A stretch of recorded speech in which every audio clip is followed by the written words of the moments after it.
बिस्मिल्लाहिर्रहमानिर्रहीम, अस्सलामुअलैकुम। वेलकम करते हैं आपको इस शो में जिसका नाम है रोही एट 10 और मैं हूं आपका मेज़बान तिहामा आज़म।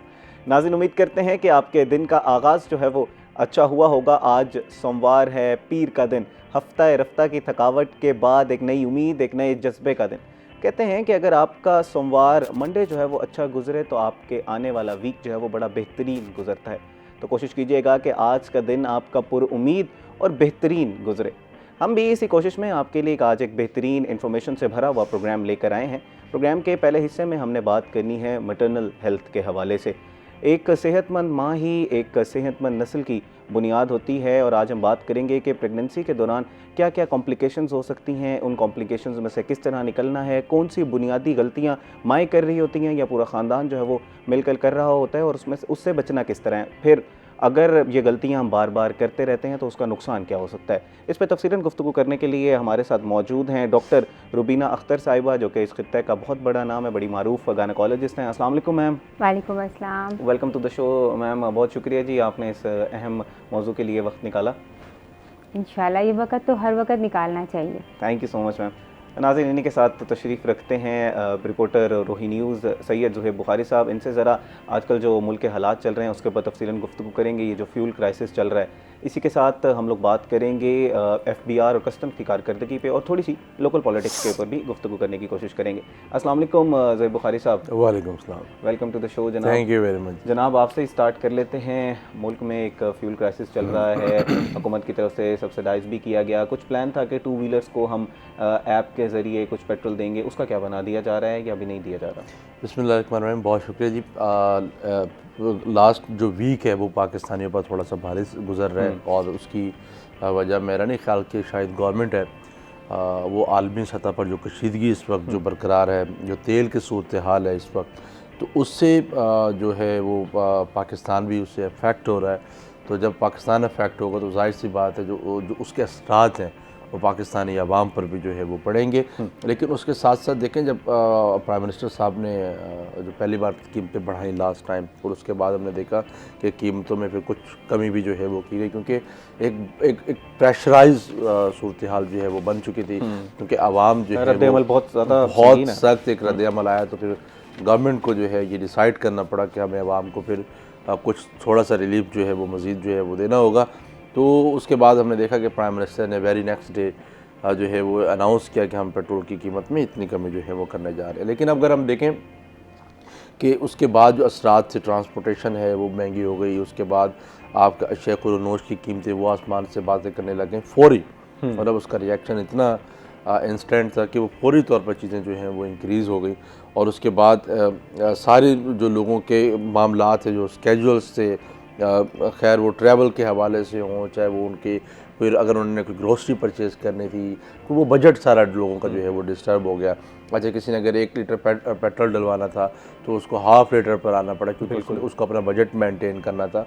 किसी ने ऑफिस जाना था, किसी ने स्कूल जाना था, किसी ने कॉलेज जाना था, तो वो इस तरीके से। लेकिन फिर उन्होंने डिसाइड किया कि अभी हमने स्कूल्स और कॉलेजेस को अभी हमने बंदिश की तरफ इसको रखे, ताकि ये चीज़ें जब तक स्टेबल नहीं हो जाती तब तक हम इस वीकेंड को जो है वो अंदाज से जो है वो गुजार। लेकिन हमने एक और चीज़ भी मैंने नोट की कि लोग वीकेंड का फ़ायदा उठाते हुए जो है वो कोई कहाँ ट्रैवल कर रहा है, कोई सफ़र कर रहा है, कोई एंजॉयमेंट की जानिब जा रहा है। तो हमें उस हवाले से भी जो है वो ख़ुद भी ख्याल रखना है कि ये सूरत हाल मेरा नहीं ख्याल के एंटरटेनमेंट की है या हमें सैर व तफरीह की है, क्योंकि इस वक्त पाकिस्तान सर्वाइवल की जंग जो है वो लड़ा, और हम खुद सब लोग जो है वो उसका मकसद ये नहीं है कि आप उसको लॉन्ग वीकेंड है तो उसको एंजॉय करें, बल्कि हमने हुकूमत का साथ देना है। और अब जी जी जी जी जी जी जी रुबीना साहब, कि ये इन्होंने ये बात की है कि लोगों को एंजॉयमेंट नहीं करना चाहिए।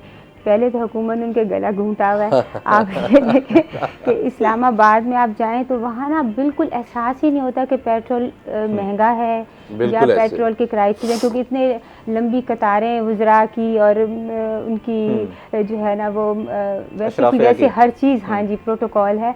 तो मेरा ख्याल था कि अगर वज़ीर आज़म साहब पहले अपर लेवल को कंट्रोल करते, ब्यूरोक्रेट्स को, वज़रा को, उनके पेट्रोल बंद करें सरकारी गाड़ियों के, और उनके, मैं समझती हूँ कि जैसे इलेक्ट्रिक बस आवाम के तो चलाई है, अगर ये काश के वज़रा के लिए भी चलाएं सही, तो ज़्यादा बेहतर है, बजाय इसके कि आवाम का पहले गला घूंटे उसके बाद उन्हें क्या खबरदार सैर तफरीह की। नहीं, ये वो रुबीना साहिबा आपसे ही कह रही हैं कि हमारे प्रोग्राम्स में कॉलर्स भी यही बात कर रहे होते हैं कि नज़र आना चाहिए कि अगर हाँ आप जी। ऑस्टेरिटी मेजर्स ले रहे हैं तो फिर वो नज़र भी उस तरह आने फिर चाहिए। आवाम भी यकीन कर उनका साथ दे।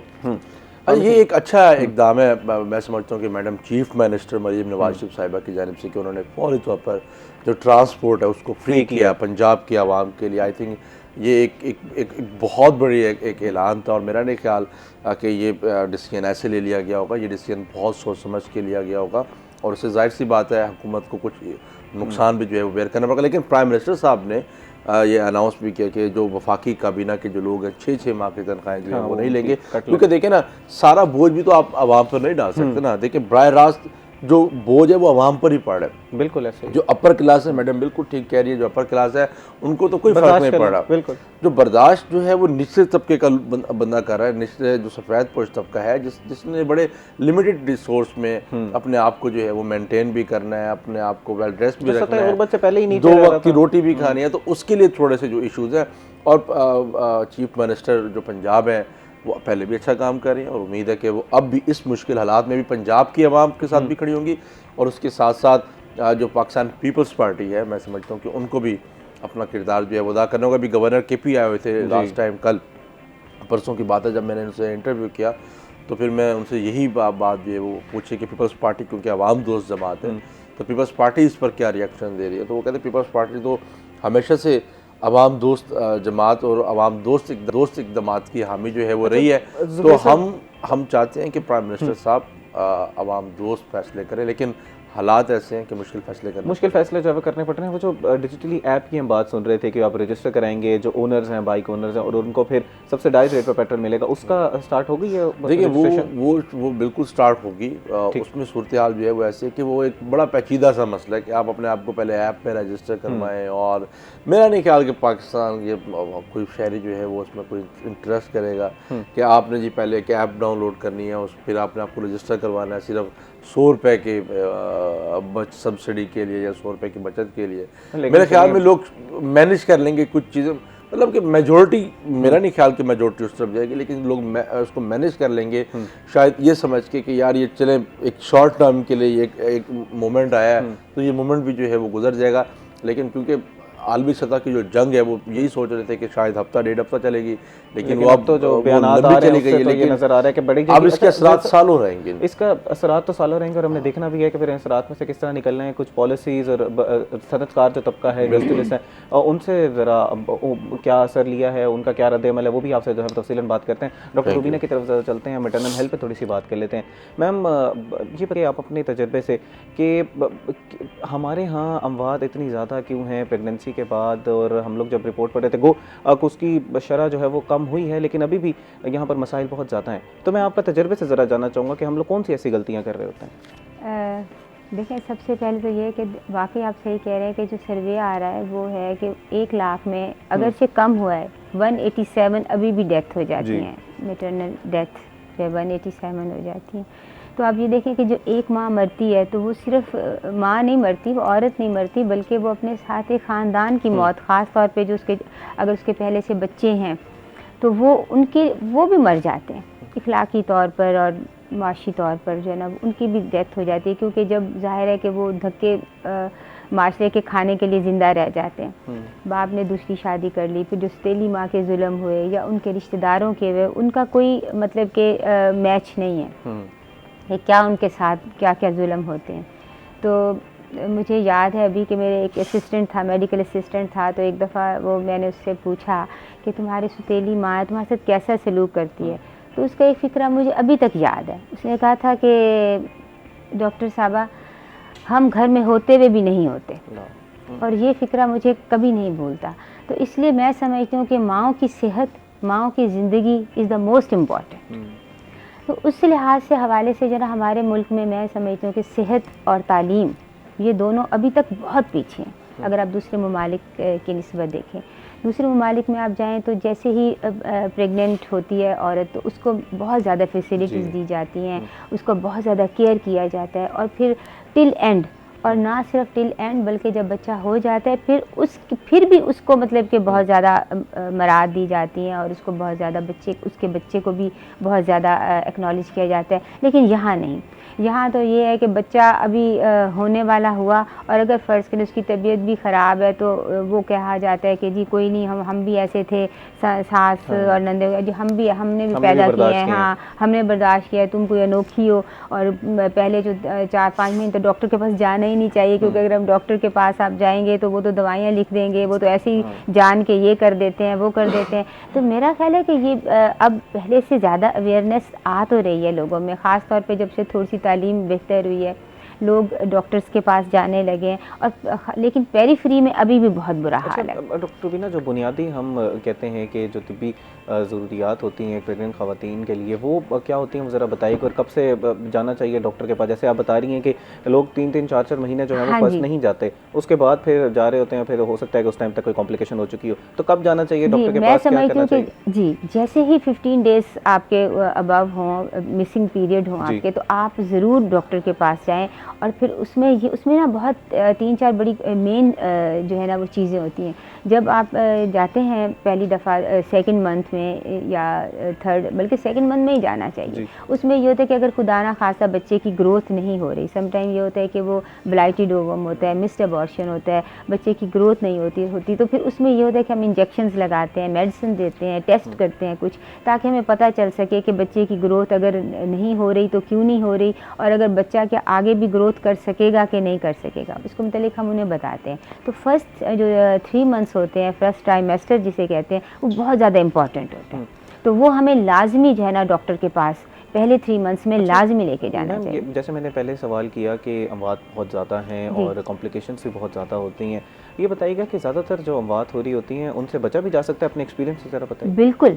बिल्कुल बचा जा सकता है अगर आप टाइमली उसको जो है मैनेज करें फ्रॉम द वेरी बिगनिंग। औरत के टेस्ट कराएं, उसको रिलैक्स रखें, उसको स्ट्रेस से बचाएं, उसकी खुराक अच्छी रखें और उसको जो है वो कॉन्टीन्यूस चेकअप कराते रहें। जैसे हम कहते हैं कि पहले 7 महीने में हर मंथ, फिर उसके बाद 15 डेज़, फिर आखिरी मंथ में वीकली, तो बहुत ज़्यादा सारी बीमारियों से बचा जा सकता है। और अगर फ़र्ज़ करें उसे कोई बीमारी है भी तो डायग्नोज करके उसका साथ साथ इलाज किया जा सकता है। अच्छा मैम, जैसे भी आप बात कर रही थी कि लोग का ये रुझान होता है कि हमने भी बर्दाश्त किया, तुम कोई अनोखी थोड़ी हो, इसमें फिर एक और भी मसला होता है कि अगर हम डॉक्टर के पास जाएंगे तो उन्होंने तो सी सेक्शन लिख देना है या उन्होंने तो नॉर्मल डिलीवरी करानी नहीं है, तो फिर सिरे से हम शुरू से ही जाएंगे ही नहीं डॉक्टर के पास, और ये भी बड़ा उसकी वजह से फिर अमवात होती हैं। ये भी गलत कंसेप्ट है मेरा ख्याल है कि जी वो जाते हैं तो डॉक्टर ऑपरेशन कर देते हैं।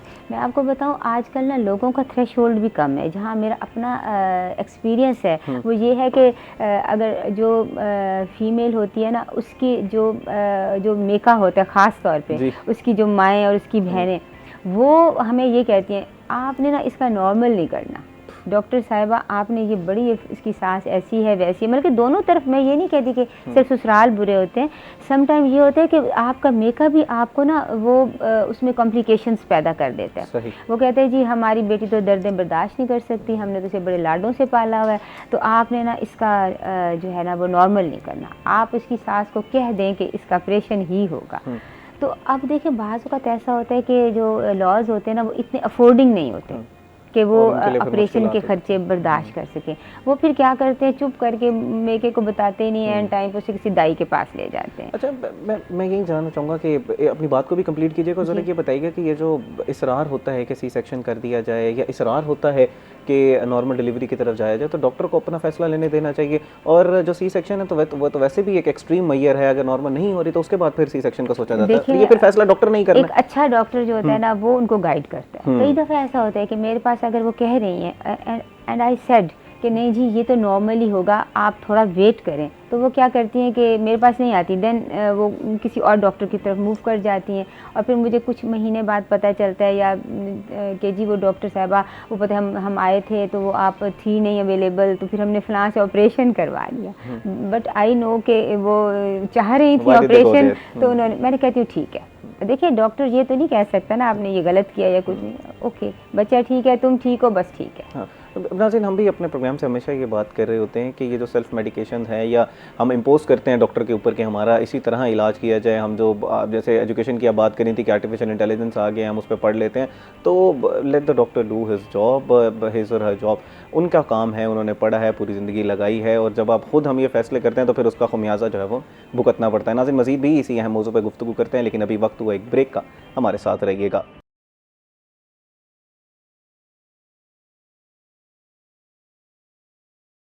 वेलकम बैक नाजरीन। ब्रेक पे जाने से पहले हम लोग मैटरनल हेल्थ के हवाले से गुफ्तगू कर रहे थे, मज़ीद भी उस मौजू पे गुफ्तगू करते हैं, लेकिन अब ज़रा सैयद ज़ुहैब बुखारी साहब की तरफ हम रुख कर लेते हैं और FBR के बारे में ज़रा गुफ्तगू कर लेते हैं, क्योंकि कहीं ये जो हमारी पूरी मुआशी सूरत हाल है उसमें टैक्स कलेक्शन तो मुतासर नहीं होगी, जो कि नज़र आ रहा है। जब लोगों की प्रोडक्शन उस तरह की नहीं होगी, लोग उस तरह कारोबार नहीं कर सकेंगे, तो लामहला तौर पर जो टैक्स कलेक्शन है वो मुतासर होगी। इस पर ज़रा डिटेल्स जान लेते हैं। ज़ुहैब साहब बताइएगा जी, FBR की कारकर्दगी तो मुतासर होगी, फिर हम लोगों ने तो अपनी टैक्स तो GDP बढ़ानी थी। अच्छा, उसमें ये है ना कि जैसे हम पहले से हम उसी बात से कनेक्ट कर लेते हैं इस चीज़ को, क्योंकि इस वक्त जो आलमी सूरत हाल है या मशरिक़ वस्ती की जो कशीदा सूरत हाल है उसी को लेकर, तो फिर प्राइम मिनिस्टर साहब ने ये डिसाइड किया कि हमें कफ़ायत शुमारी की तरफ जो है वो आसान एक अल्फाज है कि ताकि लोग समझ सकें कि कफ़ायत शुमारी का ये मामला था, और प्राइम मिनिस्टर साहब ने उसको अनाउंस किया कि जितने भी वफाक के महकमे हैं या सूबे के महकमे हैं वो उस पर अमल दरामद यकीनी बनाएंगे। अब अगर हम फेडरल की बात कर लेते हैं तो FBR का एक बहुत बड़ा इदारा है, जिसमें आपका रीजनल टैक्स ऑफिस है, आपका लार्ज टैक्स पेयर ऑफिस है, उसके बाद आपका कस्टम का डिपार्टमेंट है जो कि FBR के अंडर में आता है। अच्छा, FBR ने जो टैक्स कलेक्शन है वो रीजनल टैक्स ऑफिस ने करनी है, सेल्स टैक्स उसने कलेक्ट करना है, उसके अलावा अगर हम देखें कस्टम ने इन्फोर्समेंट करनी है, चीज़ें पकड़ के लानी है, और टैक्स वो अपना उस ऑपरेशन को जो है वो देखना है। तो जाहिर सी बात है, इस वक्त अगर 60% गाड़ियाँ पार्क होंगी, मतलब कि उनको पार्क कर दिया गया कि वो ग्राउंड में नहीं जा सकते, तो मुझे ये बताएं कि हम टैक्स कलेक्शन कैसे कर सकते हैं? नहीं कर सकते ना। तो यही सूरत हाल है कि उससे अब टैक्स कलेक्शन पिछले माह तो उन्होंने अपना टारगेट कहीं ना कहीं से पूरा कर लिया, अब महीना स्टार्ट हो गया, क्योंकि अब आपकी फील्ड फॉर्मेशन की टीम्स मौजूद नहीं है, आप बाहर नहीं जा सकते, आप इन्फोर्स नहीं कर सकते, आप सेल्स टैक्स के लिए, आप इनकम टैक्स के लिए बाहर नहीं जा सकते, आप उस टैक्स पेयर तक नहीं पहुंच पा रहे, तो आप टैक्स कलेक्शन या टैक्स टारगेट कैसे पूरा करें? इसमें ज़रा अपना एक पॉइंट ऑफ ये भी दीजिएगा कि लोग फिर टैक्स इवेजन भी तो स्टार्ट कर देंगे ना, जो उन्होंने POS की मशीन रखी होती हैं, फिर वो लोग कैश पे लेना शुरू कर देंगे। जब जाहिर सी बात है ना, मैं उसी की बात कर रहा हूँ ना कि जी मैं आपको बात काट रही हूँ, ये ना हमारी हुकूमत का इसमें भी है। आप देखें कि बजाय इसके हर चीज़ महंगी करती जा रही हैं। अगर ये देखिए, फ्रांस के सदर ने टैक्स कम कर दिया आवाम पे, उसने कहा ये चूंकि पेट्रोल महंगा हो रहा है तो टैक्स कम कर दें। देखिए, उसने रिलीफ दी उसने आवाम को। यहाँ तो ये है कि उल्टा मेरा ख्याल है कि टैक्स और ज़्यादा कर दिया जाएगा। मैम, एक तो हुकूमत ने भी लेवी अपनी कम की पेट्रोल के ऊपर, जो हमने देखा कि प्राइस कम की, उसके बाद फिर इन्फ्लेशन तो फिर बढ़नी थी ना, जब पेट्रोल की प्राइसेस ही बढ़ रही होंगी, जिसको हम कॉस्ट पुश इन्फ्लेशन कहते हैं, एक चीज़ बढ़ेगी। आप आवाम को रिलीफ कैसे देंगे? अब टैक्स कम करें। हाँ जी। अच्छा, मैडम की बात से भी डिनाई नहीं किया जा सकता। एक ऐसे जो मेजर्स लेने की ज़रूरत है एक्सट्रीम के, उसमें से कुछ ना कुछ रिलीफ जो है वो आवाम को पहुंचाया जाए। अच्छा ज़ुहैब साहब, एक और बात भी चल रही है कि शायद हमारे जो इंटरनेट पे काम करने वाले लोग हैं, या जो हमारे फ्रीलांसर्स हैं, या जो हमारे इन्फ्लुएंसर्स हैं, उनके ऊपर पर व्यू के हिसाब से कुछ टैक्स लगाया जाएगा। इस तरह की खबरें हम सोशल मीडिया पर सुन रहे हैं, कोई सदाकत है? वो अभी मेरे ख्याल में सिर्फ उसी हद तक है, सोशल मीडिया की खबर सोशल मीडिया की हद तक है। अभी तक हमने कोई उस पर कोई प्रॉपर स्टेटमेंट नहीं देखी, ना ही FBR का उस पर हमें रद्द-ए-अमल जो है वो सामने आया है, क्योंकि बहुत सारी खबरें रिलेट कर रही होती हैं इन चीज़ों से, और कुछ भी आप जनरेट कर सकते हैं। लोगों के माइंड्स को डाइवर्ट करने के लिए ये चीज़ें जो हैं वो सामने आती हैं। मैं समझता हूँ कि इस तक अभी कोई डिसीजन या हतमी कोई नोटिफिकेशन मेरी नज़र से कम जो है वो नहीं गुजरा, और ना ही मैंने FBR के किसी अफसर के मुंह से जो है वो इस तरह के स्टेटमेंट या, क्योंकि वो इस तरह की चीज़ें कहा जाता है when if there is a smoke there is fire, तो कोई कुछ ना कुछ बात हो रही है। कुछ ना कुछ भी अभी तक मुझे नहीं नजर आया, ना कोई धुआं उठा है, ना कोई आग लगी है। तो ये सोशल मीडिया की हद तक तो मेरे ख्याल में चीज़ें इसी को मिस इन्फॉर्मेशन कहते हैं। अच्छा जनाब, ये बताइएगा कि अब जो गुड ट्रांसपोर्टर्स हैं या जो इंडस्ट्रियलिस्ट हैं, उनके साथ बैठ के कुछ कीमतें तय की गई पब्लिक ट्रांसपोर्टर्स के साथ भी। अभी हालात आगे आप क्या देख रहे हैं, किस तरह होंगे? क्योंकि अगर मज़ीद तूल पकड़ती है जंग तो मज़ीद पेट्रोल प्राइसेस बढ़ेंगी, इंटरनेशनली जब बढ़ेंगी तो ग़लाम हालत तौर पर पास ऑन करना पड़ेगा। तो आगे आने वाले दिनों में क्या देख रहे हैं कि अवामी रद्द-ए-अमल एक संगीन था, उसके बाद पेट्रोल कम की गई, लेकिन हमारे पास इतनी फिस्कल स्पेस ही नहीं है पाकिस्तान के पास कि वो बर्दाश्त कर सके ज़्यादा सब्सिडी। देखिए, हालात जितने कशीदा होंगे हुकूमत उतने सख्त फैसले लेगी और पब्लिक को भी ये जानने की ज़रूरत है कि इस वक्त जो मशरिक़ वस्ती में जो सूरत हाल है उस पर। लेकिन फिर जब वो शाहाना प्रोटोकॉल देखते हैं ना किसी मिनिस्टर का, किसी ब्यूरोक्रेट का या किसी डीसी का, किसी कमिश्नर का, किसी गवर्नर का, जब वो इस तरह का कोई प्रोटोकॉल देखते हैं तो फिर वो कहते हैं कि यार ये सब कुछ हमारे ऊपर ही इम्प्लीमेंट करना है आपने। हम श्रीलंका तो हम गायनी कॉन्फ्रेंस के सिलसिले में यकीन करेंगे कि हमने एक गाड़ी देखी, उसकी सिर्फ ओनली वन जो थी ना वो गाड़ी थी, हालांकि वहाँ भी दहशतगर्दी है, वहाँ भी इन्फ्लेशन है, और आप ये देखिए कि वहाँ पे डिफ़ॉल्ट भी हो गया था श्रीलंका, याद है ना। लेकिन क्या उसका एक गाड़ी थी सिर्फ, तो हमने कहा ये ट्रैफिक रुके, उन्होंने कहा ये वज़ीर आज़म गुजर है, सदर उनका। अब आप यहाँ से देखें कि उनका देखें, उनको दहशतगर्दी का सामना नहीं है, हमें ज़्यादा है। लेकिन हमारी वो जो शहबाज शरीफ साहब शेरी रहमान की अल्लाह उन्हें जन्नत नसीब करे, उनकी बेटी की वो ताज़ियत के लिए गए तो 35 गाड़ियाँ थी उनके साथ। वाई ठीक, मैं वही मैं बात साथ साथ जो है कनेक्ट करूँ। देखिए ना, अगर हालात मुश्किल होंगे तो हुकूमत मुश्किल फैसले लेगी, लेकिन आवाम को आप कैसे समझाएंगे कि जी हम मुश्किल फैसले लेने जा रहे हैं, जब वो उसी मुल्क में आपका एक मिनिस्टर प्रोटोकॉल के साथ जा रहा है, आपका वजीर प्रोटोकॉल के साथ जा रहा है, आपका ब्यूरोक्रेट प्रोटोकॉल में जा रहा है, कई गाड़ियों में उसकी काफ़िले मौजूद हैं, उसके साथ साथ आपका गवर्नर अगर इतनी गाड़ियों के साथ प्रोटोकॉल में जा रहा है, उससे ऊपर जाते रहे तो फिर बात जो है वो बहुत दूर तक निकल जाएगी। तो आपको वहाँ पर भी कमी करने की ज़रूरत है। आपने अपने एक्ट से लोगों को अवेयर करना है, बजाय कि आप टीवी पर आकर स्टेटमेंट दें जी हम प्राइम मिनिस्टर साहब जो है उनके दिल पे पत्थर आके ये स्टेटमेंट दे दिया। देखिए, आप हुकूमत इस वक्त मुश्किल हालात में है और मुश्किल फैसले करने पड़ेंगे, लेकिन आप उसको अपने एक्ट से लोगों को अवेयर करें। जी देखें, आपके साथ हम भी मौजूद हैं, हमने भी अपने पेट्रोल जो हम सरकार का पेट्रोल मिलता था उसको बंद कर दिया है, हमने भी जो हमारे साथ जो 20 गाड़ियाँ चलती थी उसको हमने पार्क कर दी हैं। हम जस्ट वो जो ज़रूरत के तहत हमें जितना अमला चाहिए था उसको हमने ले लिया। सरकारी दफातर में सरकारी जो हाउसेस मिले हुए हैं तो उनमें हमने अमला कम कर दिया, उनमें हमने अयाशियाँ कम कर दी, उनमें हमने खाने पीने चाय वगैरह इन चीज़ों को बहुत हद तक कम कर दिया। देखिए, आप इस तरह के मैसेज कन्वे करेंगे तो मैं समझता हूँ कि पाकिस्तान की आवाम जो है वो एक बहुत समझदार आवाम है, तो पाकिस्तान की आवाम आपको जो है वो सपोर्ट भी करेगी और पाकिस्तान जो की आवाम जो है वो आपके साथ खड़ी भी रहेगी, चाहे आप मुश्किल फैसले करें या मुश्किल से ज़्यादा मुश्किल फैसले करें, आवाम आपके साथ। ज़हीर साहब, जो सनतकार हैं उनके बारे में ज़रा बताइएगा कि जब कॉस्ट बढ़ेगी तो उनको उस तरह आगे आवाम में क़ुव्वत ख़रीद भी नहीं होगी, जब जो क़ुव्वत ख़रीद भी नहीं होगी तो लोगों को फिर अपनी बंद करनी पड़ेंगी, अपनी जो मिलें बंद होगी, और इसी के साथ जो बहुत सारे ऐसे सनतकार वो भी जब रॉ मटेरियल ही नहीं पहुँचा पाएंगे उसको फैक्ट्रीज को, तो बहुत सारे लोगों के बारे में बताइएगा। मेरे पास बहुत सारे ऐसे मिसाल हैं, मैं जो मेरे से राब्ते में भी है सनतकार। अब साबिक सदर है मुल्तान चैम्बर के मियाँ राशिद इकबाल साहब, तो ईद से पहले मेरी उनसे बात हुई थी तो वो अपनी इंडस्ट्री उस दिन बंद कर चुके थे क्योंकि उनके पास रॉ मटेरियल नहीं था। और मेरे ख्याल में मैंने जब इनसे पूछा कि मियाँ साहब अब इसको दोबारा मेरे ख्याल में ईद के बाद ओपन करेंगे, उन्होंने कहा ता हुक्म सानी अभी तक कोई हमें पता नहीं है कि कब तक मामला ठीक होंगे, क्योंकि जब हमारे पास रॉ मटेरियल ही नहीं है तो कैसे हम इसको इंडस्ट्री को कैसे चलाएंगे। अच्छा देखिए, अब वो भी अपने एम्प्लॉयज़ को कब तक सपोर्ट करेंगे, आखिर उनकी भी तो एक लिमिट होगी ना। अच्छा, जब वो लिमिट क्रॉस कर जाएगी तो वो घर से दूध देने को रही नहीं, वो फिर अनएम्प्लॉयमेंट होगी और जब बेरोज़गारी का एक तूफान सा बरपा होगा तो फिर आप भी जानते हैं और हम भी जानते हैं और वो साहिबान भी जानते हैं कि मामला जो हैं वो कहाँ होंगे। तो इस वक्त क्योंकि ये इंटरनेशनल एक इशू है तो हम सबको मिलकर इस इशू को एड्रेस करने की भी ज़रूरत है। और मैंने जिस तरह पहले बताया कि हुकूमत को एक्ट अपने वेस्ट से बताना होगा कि हम भी जो है वो आपके साथ हैं। कफ़ायत शुआरी जो है वो सिर्फ आवाम तक नहीं होनी चाहिए, सरकारी महकमों तक नहीं होनी चाहिए, मुशीरों वज़ीरों तक भी होनी चाहिए, सियासतदानों तक भी होनी चाहिए, ताकि जो है वो एक अच्छा इमेज बिल्ड हो सके, एक अच्छा इमेज क्रिएट हो सके, ताकि हम सब लोग जो है वो इस मुश्किल हालात को बआसानी तरीके से जो है वो बआसानी तरीके से जो है वो उसमें से निकल सकें।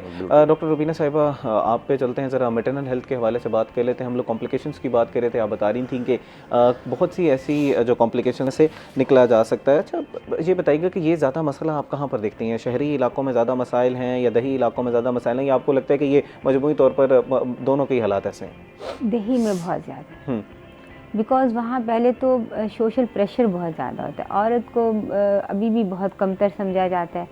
वो सिर्फ जिसे कहते हैं ना, बस एक, बल्कि मैं समझती हूँ उसके ऊपर प्रेशर शहरी औरतों से कहीं ज़्यादा है कि वह सुबह उठती है, खेतों में जाके काम करती है छोटी छोटी उजरत पर, और उसके बाद वो आके घर के काम करती है, बच्चों को संभालती है, और फिर भी उसकी वैल्यू नहीं होती। उसके ये जो वो सारा कुछ सारा दिन वो इतना ख्वारी करती है, उसमें उसकी कोई वैल्यू नहीं होती। शहरी औरत कम से कम अपने आप को मनवाती है कि मैं काम करती हूँ, मैं वो शौहर को कह सकती है, और शौहर सुनता भी है। वहाँ ये चीज़ें नहीं सुनी जाती, वहाँ ये चीज़ें नहीं सुनी जाती। और फिर फैसिलिटीज़ भी नहीं है। आपस की बात है, हमारे 77 साल हो गए, कभी नून लीग आई, कभी पीपल्स पार्टी आई, कभी दूसरी गवर्नमेंट्स आई, लेकिन आप देख लें दही इलाके वैसे के वैसे हैं।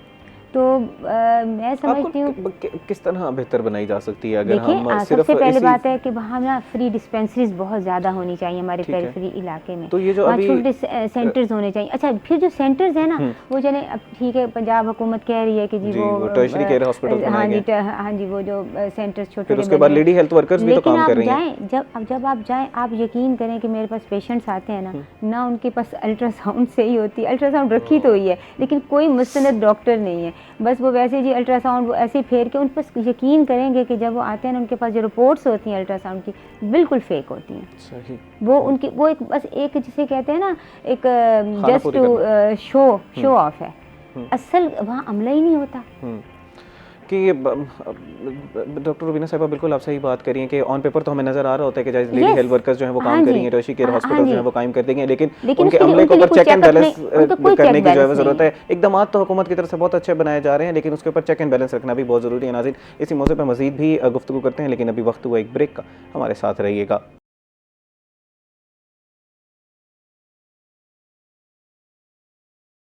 वेलकम बैक नाजरीन। ब्रेक पर जाने से पहले हम लोग डॉक्टर रुबीना से बात कर रहे थे और ये जानने की कोशिश कर रहे थे कि मैटरनल हेल्थ के लिए जो फैसिलिटीज़ हैं उसको किस तरह बेहतर किया जा सकता है। डॉक्टर रुबीना, ये बताइएगा कि अक्सर औक़ात हम लोगों को अनीमिया के भी बहुत मसाइल आते हैं, खून की कमी के मसाइल आते हैं, HB गिर रहा होता है ख़वातीन का, उसकी क्या बुनियादी वजूहात होती हैं?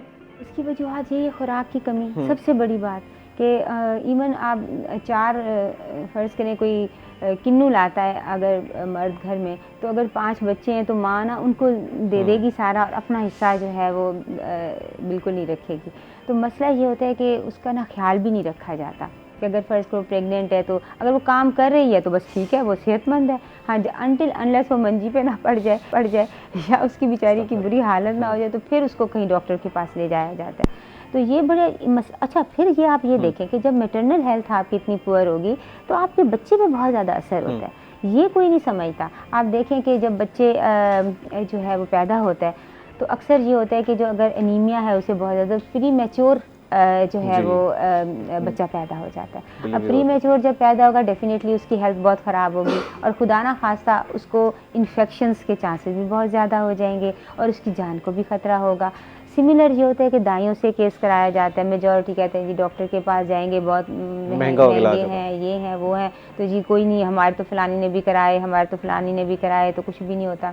उससे ये होता है कि समटाइम आपकी प्रोलॉन्ग लेबर होती है और उनको पता नहीं चलता, दाइयों को, LHVs को। वो ये होता है कि बाद फिर बच्चा ना एस्फिक्सिया में चला जाता है। अच्छा, जब एस्फिक्सिया में चला जाता है, पैदा तो वो हो गया मुश्किल से खींच के, उसके बाद ये होता है कि उसके ब्रेन को प्रॉब्लम हो जाती है, वो मेंटली इल हो सकता है, वो खुदा ना खास्ता उसके ऑक्सीजन की जो मुसलसल कमी उसमें रहती है ड्यू टू प्रोलॉन्ग लेबर, तो उसमें भी उसको कॉम्प्लिकेशंस हो सकती हैं।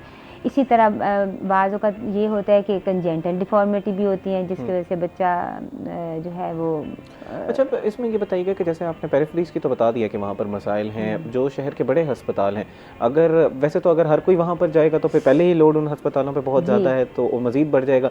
ये बताइएगा कि वहाँ पर सहूलियात हैं, बड़े अस्पतालों में सहूलियात हैं? देखिए, मैं आपको बताऊँ, बड़े अस्पतालों में सहूलियात ज़रूर हैं, लेकिन इसमें भी थोड़ी सी मैं समझती हूँ कि लापरवाही है। सही। चाहे हम डॉक्टर्स भी हैं, उसमें ये है कि अगर फ़र्ज़ से एक मशीन ख़राब होती है ना, अच्छा अब वो मशीन उसमें गवर्नमेंट का भी इक्वली हाथ है और ऊपर के अमले का भी जो हमारे हेड्स हैं, अच्छा वो कोटेशन लिख के देते हैं, फिर वो पहले तो वो आने में महीना 2 लगा देते हैं, फिर वो उनकी कोटेशंस आती हैं कि जी फ़लाने को देना है, फ़लाने को देना है। अच्छा उस दौरान आप ये देखें कि मरीज़ कितना रुलते हैं। वो फिर ये होता है कि डॉक्टर ज़ाहिर है उन्होंने तो अपनी इलाज करना है, वो फिर लिख के तो देते जाते हैं बाहर के लेबॉर्ट्रियों में, बाहर के जाएँ MRI करवाएँ, CT स्कैन करवाएँ, ये करवाएँ। तो ये जो है ना, ये बहुत मैं समझती हूँ कि क्विक रिस्पॉन्स होना चाहिए टर्शियरी हेल्थ केयर है। दूसरा बात है कि प्रेशर बहुत है। अब ये देखें कि निश्तर 1 बना, इतना ओवरलोड हो गया कि आखिर निश्तर 2 भी बनाना पड़ा, लेकिन अब वहाँ भी इतनी वो है। मैं समझती हूँ कि इस वक्त जो बहुत ज़्यादा ज़रूरत है वो ये है कि हेल्थ सेंटर जो है ना वो ज़रा उनकी बढ़ाई जाए, और फिर ना सिर्फ बढ़ाई जाए, उनको सबसे बड़ी बात कि उनको अप टू डेट किया जाए। ठीक। अच्छा, तो जो अभी अस्पताल जो एक हेल्थ सेक्टर पे बड़ा, मरीम साहिबा ने भी ये काम किया था, चीफ मिनिस्टर साहिबा ने, कि उसको बेहतर बनाया जाएगा, वहाँ पर बुनियादी जो तिब्बी सहूलियात हैं वो दी जाएंगी। फिर एक मोबाइल वैन भी मौजूद थी जो लेबॉर्ट्री की सूरत में आपके टेस्ट कर रही थी, उसके बारे में ज़रा बताइएगा कि उसको थोड़ा सा बेहतर किया जा सकता है वहाँ पर। हमने तो मोबाइल वैन यहाँ इर्द गिर्द सड़कों पे आपने देखी है कितनी थी? शहर के लिए तो थी मैम, बाहर के वही लिए ना, शहर में तो है ही नहीं। अच्छा दूसरी बात ये रह गया कि अब जैसे निश्तर को जैसे वो कहते हैं प्राइवेटाइज कर रहे हैं। अब देखें प्राइवेटाइज तो कर देंगे, लेकिन फिर आप ये देखें कि आपने फिर बाकी जो बिल्कुल गरीब लोग हैं उनके लिए फिर आपने क्या किया? ठीक है। अच्छा मैम, जैसे अभी हम अनीमिया की भी बात कर रहे थे कि उसमें कमी हो जाती है, खून की खुराक को बेहतर करने की ज़रूरत है, इसमें जो हमारे अर्ली मैरिजेस हैं उसका कितना अमल दखल होता है, उसकी वजह से भी कुछ ना कुछ नुकसान हो रहा होता है? अर्ली मैरिजेस जो है ना उसमें अपनी कॉम्प्लिकेशंस हैं। ठीक। क्योंकि वो जो खातून होती है, इवन उसके कहते हैं 25 इयर्स तक तो वो बनते ही रहते हैं ना, आपके जो बॉडी है उसको कंप्लीट होने में 25 इयर्स चाहिए होते हैं।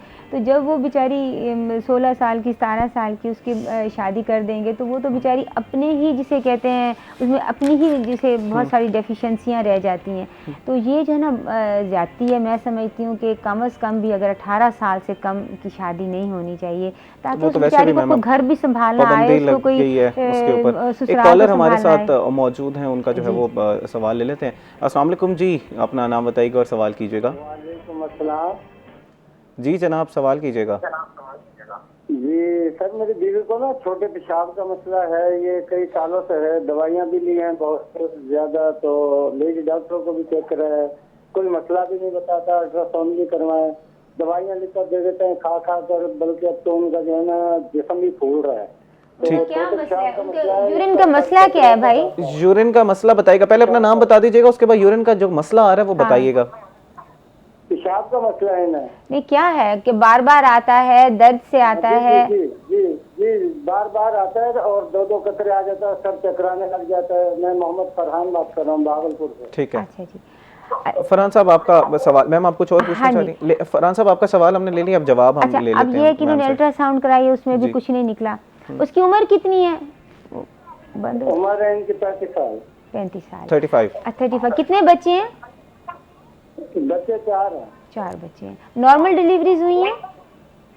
जी, लास्ट बच्चा ऑपरेशन से हुआ था। अच्छा, बच्चा नॉर्मल डिलीवरी। उसके बाद तो ये नहीं कॉम्प्लिकेशन हुई ऑपरेशन के बाद? पहले था, पहले ऑपरेशन से पहले ये बिल्कुल कोई मामूली था, वो नजरअंदाज कर दिया, उसके बाद ये बढ़ गया।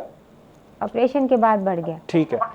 कोई तो उनको नाली कितने दिन लगी रही थी ऑपरेशन के बाद? पेशाब की नाली कितने दिन लगी रही थी? इनको नहीं लगी थी, कुछ भी नहीं लगा था, प्राइवेट ऑपरेशन करवाया था, कुछ भी नहीं लगा। अच्छा, कुछ भी नहीं लगा। ठीक है, थैंक यू सो मच जी फरहान साहब। अच्छा, आपका जवाब जो हम ले लेते हैं। इनका ये मसला हो सकता है, जैसे मैंने कहा है कि अल्ट्रासाउंड में कुछ भी नहीं निकला तो हर चीज़ ठीक है। अब ये है कि इनको हो सकता है एंग्जाइटी, स्ट्रेस जो है ना, बाज़ औक़ात वो जो है ना ख़वातीन को घर में कितने मसले होते हैं, उसकी वजह से भी इनको ना बार का स्ट्रेस इनकॉन्टीनेंस होती है कि वो ना बार बार पेशाब आना और बार बार जो है ना वो तकलीफ़ आना। दूसरी बात है ये एंटीबायोटिक भी ले चुके होंगे डेफिनेटली, और ये एक तो ये पानी ज़्यादा पिए, दूसरा ये है कि चावल, पालक, साग, टमाटर जो है ना वो इनकी खुराक से, इनको पेप्सी वगैरह ये इनकी खुराक से इनको निकाल देने चाहिए। ठीक है, रिलैक्स रहें। और एंटीबायोटिक तो ये ऑफ कोर्स कि ये ले चुके होंगे। बाज़ औक़ात ये होता है कि ब्लैडर भी कमज़ोर हो जाता है, ब्लैडर की जो है ना वो उसकी कमज़ोरी की वजह से जो है ना वो भी बाज़ औक़ात इनकॉन्टीनेंस हो जाती है। तो ये है कि वो मसाना जो होता है ना वो थोड़ा सा बार बार इनकी डिलीवरीज हुई, ऑपरेशन हुआ है तो उसमें ना मसाना थोड़ा सा वो नीचे आ जाता है, ठीक है, उसकी वजह से भी बार बार। अब ये है कि ये तो किसी गायनोकोलॉजिस्ट को भी लाजमी चेकअप कराएं और सिस्टोस्कोपी भी करवाएं ताकि जो है ना पता चल सके कि ब्लैडर का क्या प्रॉब्लम है, ब्लैडर का क्या मसला है। अच्छा, यहाँ पर जैसे ना प्रोग्राम में ये बात करते हैं, पहले भी यही बात की कि ये जो प्रोग्राम्स होते हैं ये एजुकेशनल पर्पसेस के लिए होते हैं, ये आपकी एक शख्स को देख के प्रोग्राम नहीं किए जा रहे होते। जिस तरह जनाब ने जो सवाल किया, मैम ने कुछ सवालात पूछ के उनका जवाब तो दिया है, लेकिन बहरहाल आपको डॉक्टर के पास जाना पड़ेगा, वो आपकी चीज़ देख के, आपकी अलामत देख के, उसके बाद प्रॉपर्ली डायग्नोस करके आपको दवाई देंगे। ऐसा हरगिज़ मकसद नहीं है कि आपको जो यहाँ पर जो चीज़ें बताई जा रही हैं उसके ऊपर आपने मेनू अमल करना है, आपने बहरहाल डॉक्टर के पास लाजमी तौर पर जाना है। नाज़रीन, अभी वक्त हुआ एक ब्रेक का, ब्रेक के बाद आपसे मिलते हैं, हमारा इंतज़ार कीजिएगा।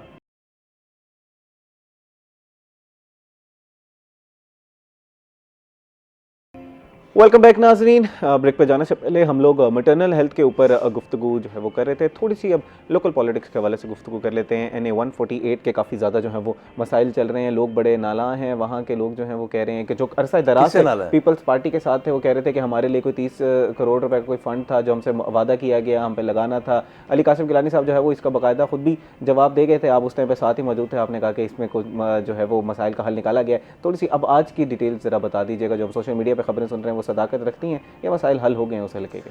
देखिए, हर किसी का एक पर्सनल इशू तो हो सकता है, हम किसी की साइड नहीं ले रहे, लेकिन पॉलिटिशियन की एक ख्वाहिश होती है कि वो अपने हल्के में जो है वो सर्व करे। इसकी मिसाल जो है वो डॉक्टर रुबीना अख्तर साहिबा जो है वो खुद भी दे सकेंगी, क्योंकि इनका एक बहुत गहरा ताल्लुक जो है वो उस पॉलिटिक्स के साथ भी है, और ये ग्राउंड की सियासत से भी वाकिफ़ हैं और हल्के की सियासत से भी वाकिफ़ है। तो हर पॉलिटिशियन की ख्वाहिश भी होती है कि उसको NA 148 से बता ही दें, फिर रुबीना साहिबा जो है वहाँ से इलेक्शन लड़ चुकी हैं। रुबीना साहिबा जो है वो खास पार्टी से इलेक्शन जो है वो लड़ चुकी हैं, कैंडिडेट है, उम्मीदवार लड़ चुकी है। मैडम आप? हाँ, मैंने हिस्सा लिया था, बट मैं ये समझती हूँ कि अभी मैंने अपनी एंट्री करवाई थी। अभी आपने एंट्री करवाई थी और आप एंट्री गेट से फिर बाहर हो गए? नो, बाहर आ गए, थोड़ा सा बाहर नहीं आ गए। देखें, पॉलिटिक्स में कोई हार नहीं होती, कोई जीत नहीं होती, बिल्कुल जीत नहीं होती। पॉलिटिक्स एक जहद मुसलसल है, बिल्कुल, उसमें हमने लगे रहना और उसमें लगे अवाम के फलाह के लिए काम करते हैं। जो आपके सरबराह थे वो भी 20 साल के बाद गए, तो मामलात कुछ ऐसी हैं। तो खैर, बहरहाल वो 30 करोड़ का जरा बताइएगा कि क्या बना, वो लगाया गया है? मेरे इल्म में नहीं है ये 30 करोड़। मैं आपको एक MNA को जो है वो 30 करोड़ का फंड मिलता है। अच्छा, अब एक MNA के नीचे 2 हल्के होते हैं, लेट्स सपोज के NA 148 है तो उसके नीचे PP 213 है और PP 214 है। PP 213 से अली हैदर गिलानी साहब हैं जो कि चेयरमैन पब्लिक अकाउंट कमेटी हैं, साथ में पार्लियामान लीडर भी हैं। PP 214 से एक और पार्टी के MPA हैं, बैरिस्टर वसीम खान बादुज़ई साहब, वो हमें हल्के में आज तक नज़र नहीं आए। वो किस वजह से नज़र नहीं आए, ये वो सवाल ये था जनाब, जो एक बहुत बड़ा जो इलाका था जो पीपल्स पार्टी को सपोर्ट कर रहा था अली कासिम गिलानी साहब के साथ था, वो छोड़ के चला गया। यही सवाल मैंने अली कासिम गिलानी साहब से भी किया था। वो पर्सनल अगर इशू हो सकता है, अगर अली कासिम गिलानी साहब के साथ 30 करोड़ में से 3 करोड़ हमारे लिए रखे गए थे, हमने फ़ोन्स किए, हमारे कुछ मसाइल हैं, फिर फ़ोन नहीं उठाया गया, हमसे बड़ी बदतमीजी से बात भी की गई, उस वाले से फिर हमें जो है वो छोड़ना पड़ा। देखिए, अगर उनको इशू है 3 करोड़ का, चले जाए एंटी करप्शन। मैं आपसे एक बात करना चाहूँगी। ये कह रहे हैं कि 30 करोड़, हमने तो वहाँ मेरा ख्याल है 30 लाख भी नहीं देखा। ये कह रहे हैं ना कि जी हमने हल्के में बहुत कुछ लगाया। MNA को जो है वो मेरे ख्याल में कुछ 30 करोड़ का फंड मिलता है। अगर आप यकीन उसने करें, 2 सूबाई हल्कों में लगाना है। 30 करोड़ अगर 5 करोड़ भी लगता ना वहाँ, तो आपको नजर आता कि 5 करोड़ एक रकम है। देखिए, मैं खुद डॉक्टर हूँ, मैंने वहाँ सैलाब के दिनों में, क्योंकि मेरा हल्का भी है, मैं वहाँ पे मैंने मेडिकल कैंप्स किए, हर बस्ती में मैं गई और वहाँ मैंने फ्री मेडिकल कैंप किए।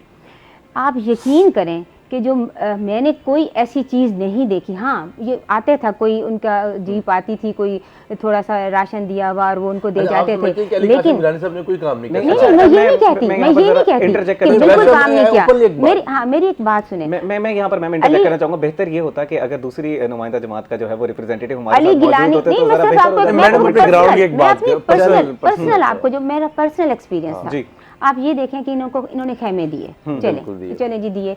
उसके बाद जैसे ही सैलाब थोड़ा सा नीचे हुआ, वो इन्होंने उनसे खेमे ले लिए। मेरे पास, मैं चूंकि मेडिकल कैंप करने जाती थी, उन्होंने इंतहाई मुझसे रो रो के शिकायत की कि बाजी हम बिल्कुल रड़ा रिट है हमारा, क्योंकि हमारे तो घर गिर गए हैं। अब वो खेमे जो है ना, इन्होंने हमने कहा हमसे खेमे ना लो, उन्होंने हमें, अली गिलानी ने कहा है कि हम आपको इससे बेहतर खेमे देंगे, आपको बहुत अच्छे, और कहते हैं वो आए भी ना, वो खेमे आए भी ये ना। आपका एक मौक़िफ़ है, अगर दूसरी पार्टी के रिप्रेजेंटेटिव यहाँ पर मौजूद होते तो हम उनका पॉइंट ऑफ व्यू जो है वो ले लेते। ज़ुहैब बुखारी साहब भी इस बारे में बता रहे थे, कस्टम नॉन कस्टम की कार्रवाइयाँ हैं, वही तो रहे ना NX 48 पे वो सारा कहा जा रहा है मुझे कि जरा स्टोरीज हम लोग कंप्लीट कर लें, फिर हमने जरा इख्तिताम की तरफ भी जाना है, उसको जरा कंप्लीट कर लीजिएगा।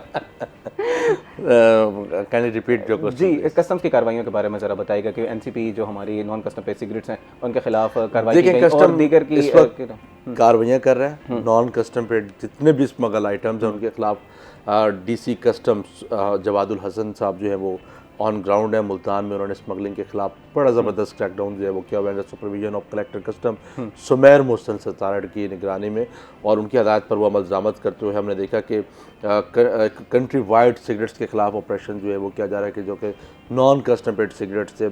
उसके बाद हमने देखा कि गाड़ियाँ पकड़ी जा रही हैं। अच्छा, गाड़ियों में ये है कि जब आप गाड़ी तहवील में लेते हैं उसके बाद उसकी ऑक्शन होती है, आप उसमें हिस्सा ले सकते हैं, मैं उसमें हिस्सा ले सकता हूँ, कोई भी उसमें हिस्सा जो है वो ले सकता है, और कौमी खजाने में जो है वो अपना हिस्सा डाल सकते हैं, उस ऑक्शन में शामिल होकर उस ऑक्शन में जो है वो अपने हिस्सा डाल सकते हैं। सही ज़ुहैब बुखारी साहब बहुत शुक्रिया, थैंक यू वेरी मच, हमारे साथ programme thank you very much. Sir Asil हमारी जो है वो आज गुफ्तगू रही, और जिस तरह जो आप जिस हल्के की बात करें, इस पर पहले भी हम गुफ्तगू कर रहे थे, आज भी बड़ी जो है उस पर गुफ्तगू की। रुबीना अख्तर साहिबा, आपसे अब गुजारिश करूँगा कि अगर आप लास्ट मैटरनल हेल्थ के हवाले से कोई पैगाम देना चाहें तो प्लीज़। देखिए, मैं सिर्फ एक बात कहना चाहूँगी कि देखें, जो माँ होती है ना, जो एक औरत है, उसके साथ एक पूरा ख़ानदान जुड़ा होता है, ख़ानदान के साथ माशरा जुड़ा होता है, और माशरे के साथ पूरा मुल्क।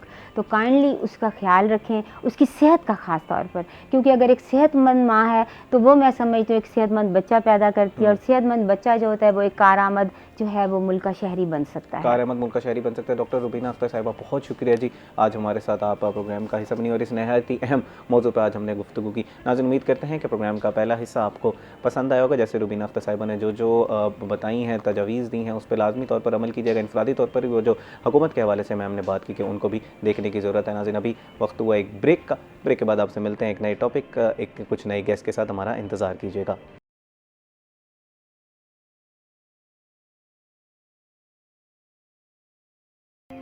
वेलकम बैक नाजरीन। ब्रेक पर जाने से पहले हम लोग बात कर रहे थे मैटरनल हेल्थ के हवाले से, और इसी के साथ हमारे साथ सैयद ज़ुहैब बुखारी साहब मौजूद थे जो हमें कस्टम्स, FBR और लोकल पॉलिटिक्स के हवाले से आगाह कर रहे थे कि इस वक्त शहर में चल क्या रहा है। उम्मीद करते हैं कि प्रोग्राम का पहला हिस्सा आपको पसंद आया होगा। नाज़रीन, प्रोग्राम के इस हिस्से में हमने बात करनी है बिज़नेस के हवाले से।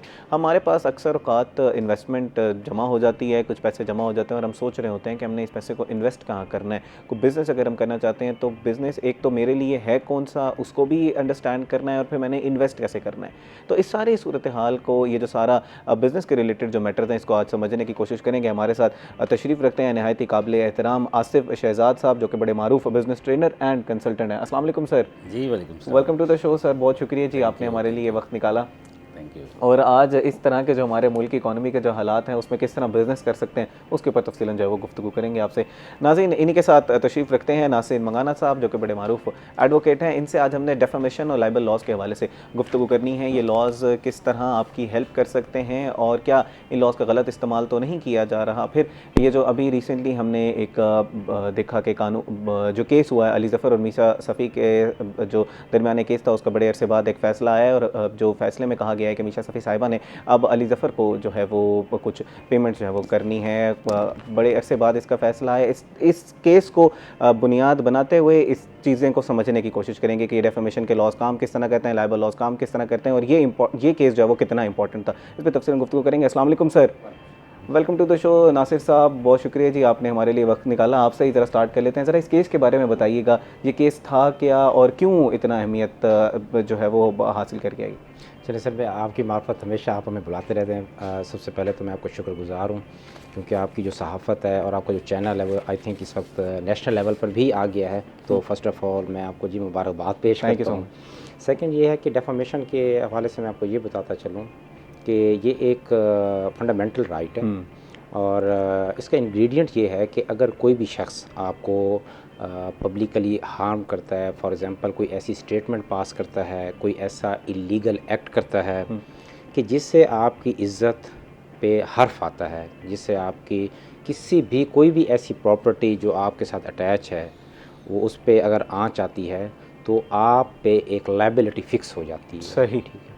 अब मैं आता हूँ केस की तरफ। तो ये एक बड़ा सा मतलब हमारी लॉ में तो ये एक सिंपल केस है, लेकिन चूँकि जब किसी भी केस में इम्पोर्टेंट पर्सनैलिटीज़ इन्वॉल्व हो जाएँ तो फिर वो जो eyeballs केस मिल है वो जाती हैं हाइप उसको। उस क्रिएट कर जाता है।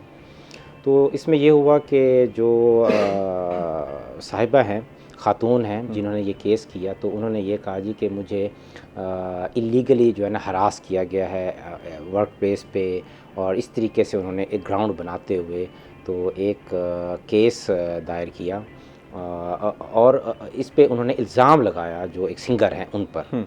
तो उसके बाद ये हुआ कि जी कि जो सिंगर हैं तो उन्होंने जो है अपना वो जो एक सूट फाइल किया डैमेजेस का डिस्ट्रिक्ट एंड सेशन कोर्ट्स में, और उसमें उन्होंने ये कहा जी कि इन्होंने जो मेरे पर इल्ज़ाम लगाया है इससे मेरी जो डिग्निटी है, मेरी जो शोहरत है, तो उस पर आँच आई है। ये ग्राउंड था, और उन्होंने आई थिंक के 10 करोड़ का हर्जाने का दावा दायर किया।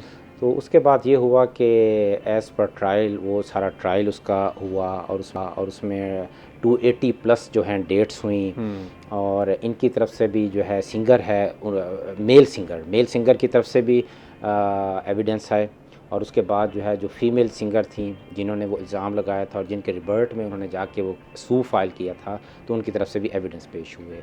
गालिबन जो मेल सिंगर है उसकी तरफ से 25 के लगभग जो है और वो जो विटनेसेस थे वो पेश हुए, गवाहान है, और जो फीमेल सिंगर थे उनकी तरफ से 17 है।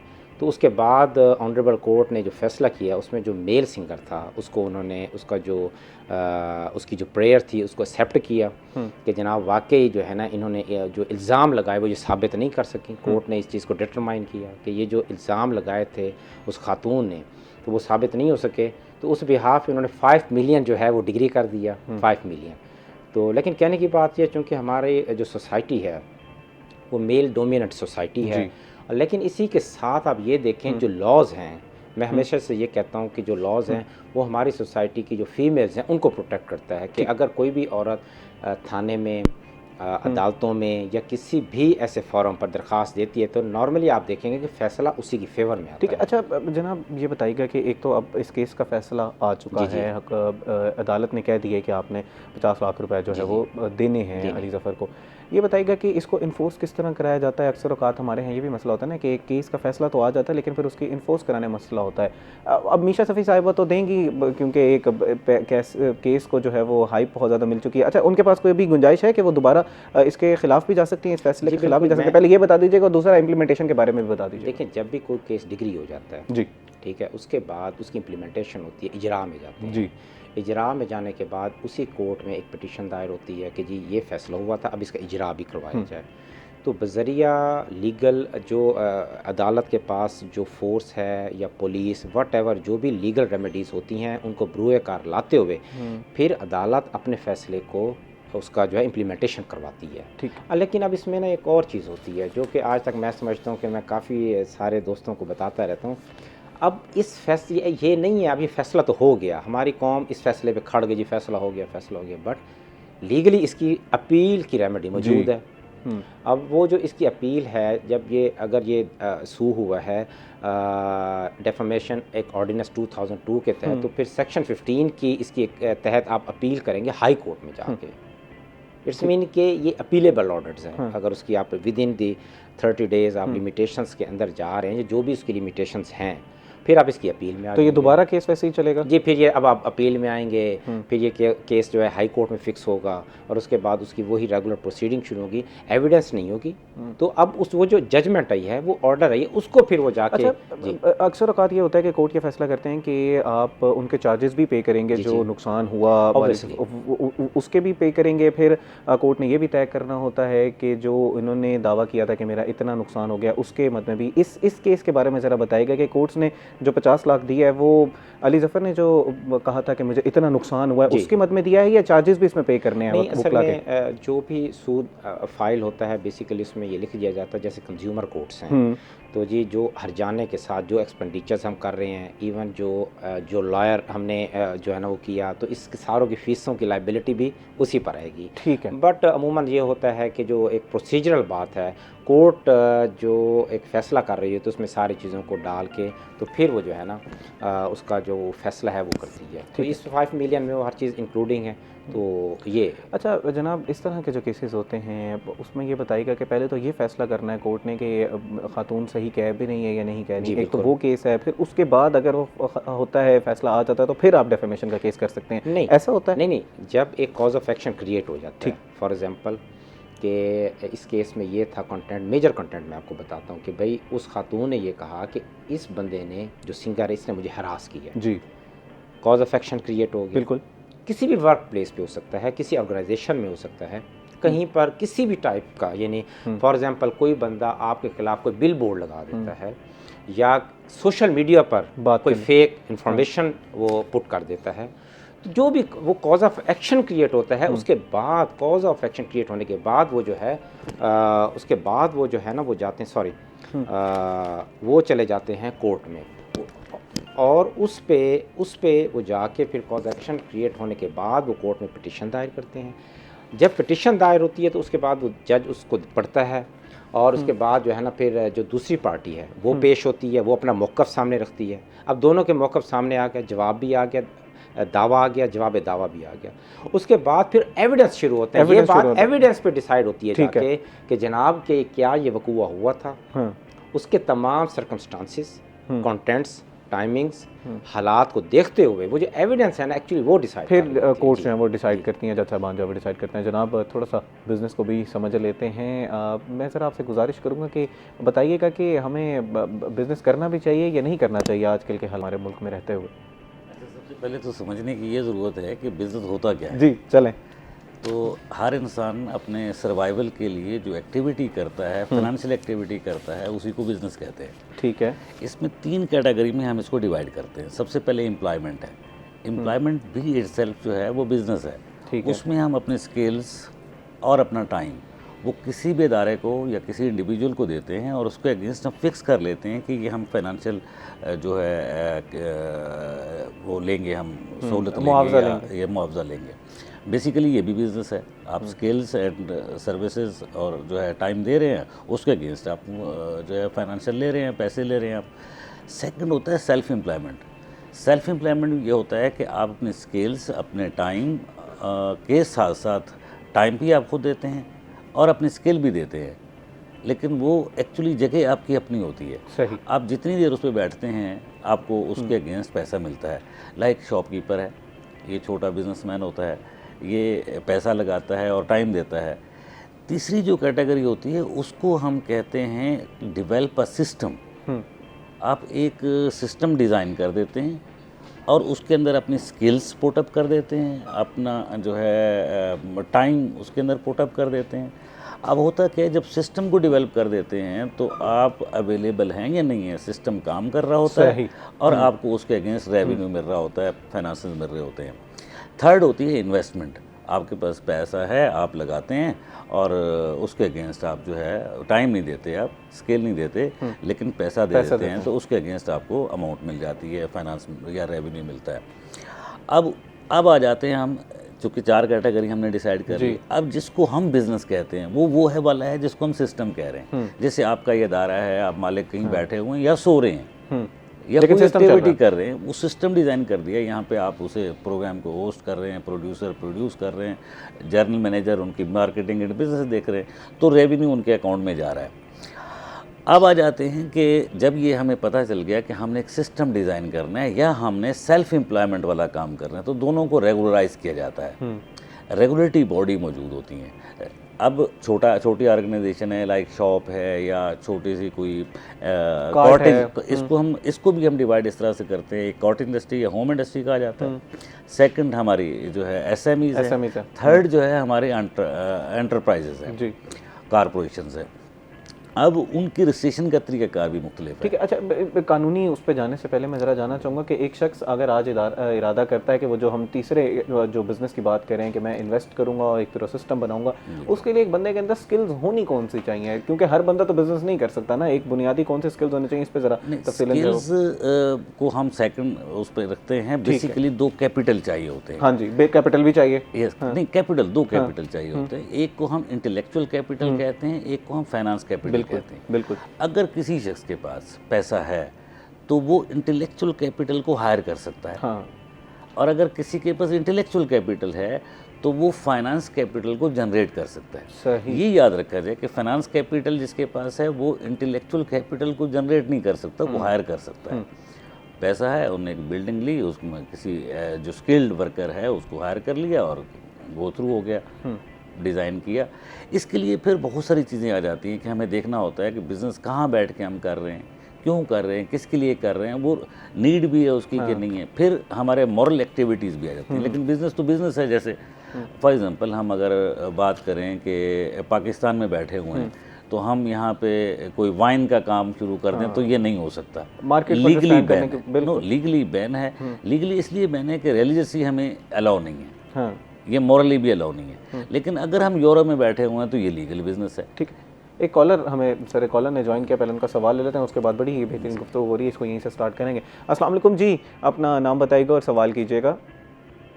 जमील साहब बात कर रहे हैं। कोटाबूनी साहब, ये मसलन मेरा बच्चा स्टूडेंट है, स्कूल में, उनके मेरी आपके साथ दुश्मनी हो गई है। वो मेरे ऊपर एफआईआर एक नजायज कर जाती है। मेरा बच्चा लॉ कर रहा है या जॉब में है, स्कूल नौकरी में, उसको उस पर एफआईआर कर जाती है। उसका फ्यूचर उसका क्या बनेगा?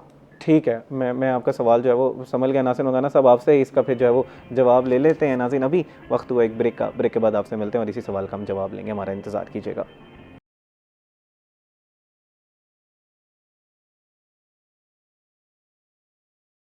वेलकम बैक नाजरीन। ब्रेक पे जाने से पहले हम लोग समझ रहे थे कि हमने अपना बिज़नेस कैसे स्टार्ट करना है, कौन सी बुनियादी चीज़ें हैं जिनका ध्यान हमने रखना है और उसके बाद किन लोगों के लिए किस तरह का बिज़नेस जो है वो बेहतर होगा, उस पर ज़रा थोड़ी सी हम लोग बात कर लेते हैं। जनाब ये बताइएगा, एक शख्स है उसके पास कैपिटल भी मौजूद है, वो उसके पास पैसे हैं लेकिन उसके पास इंटेलेक्चुअल कैपिटल नहीं है।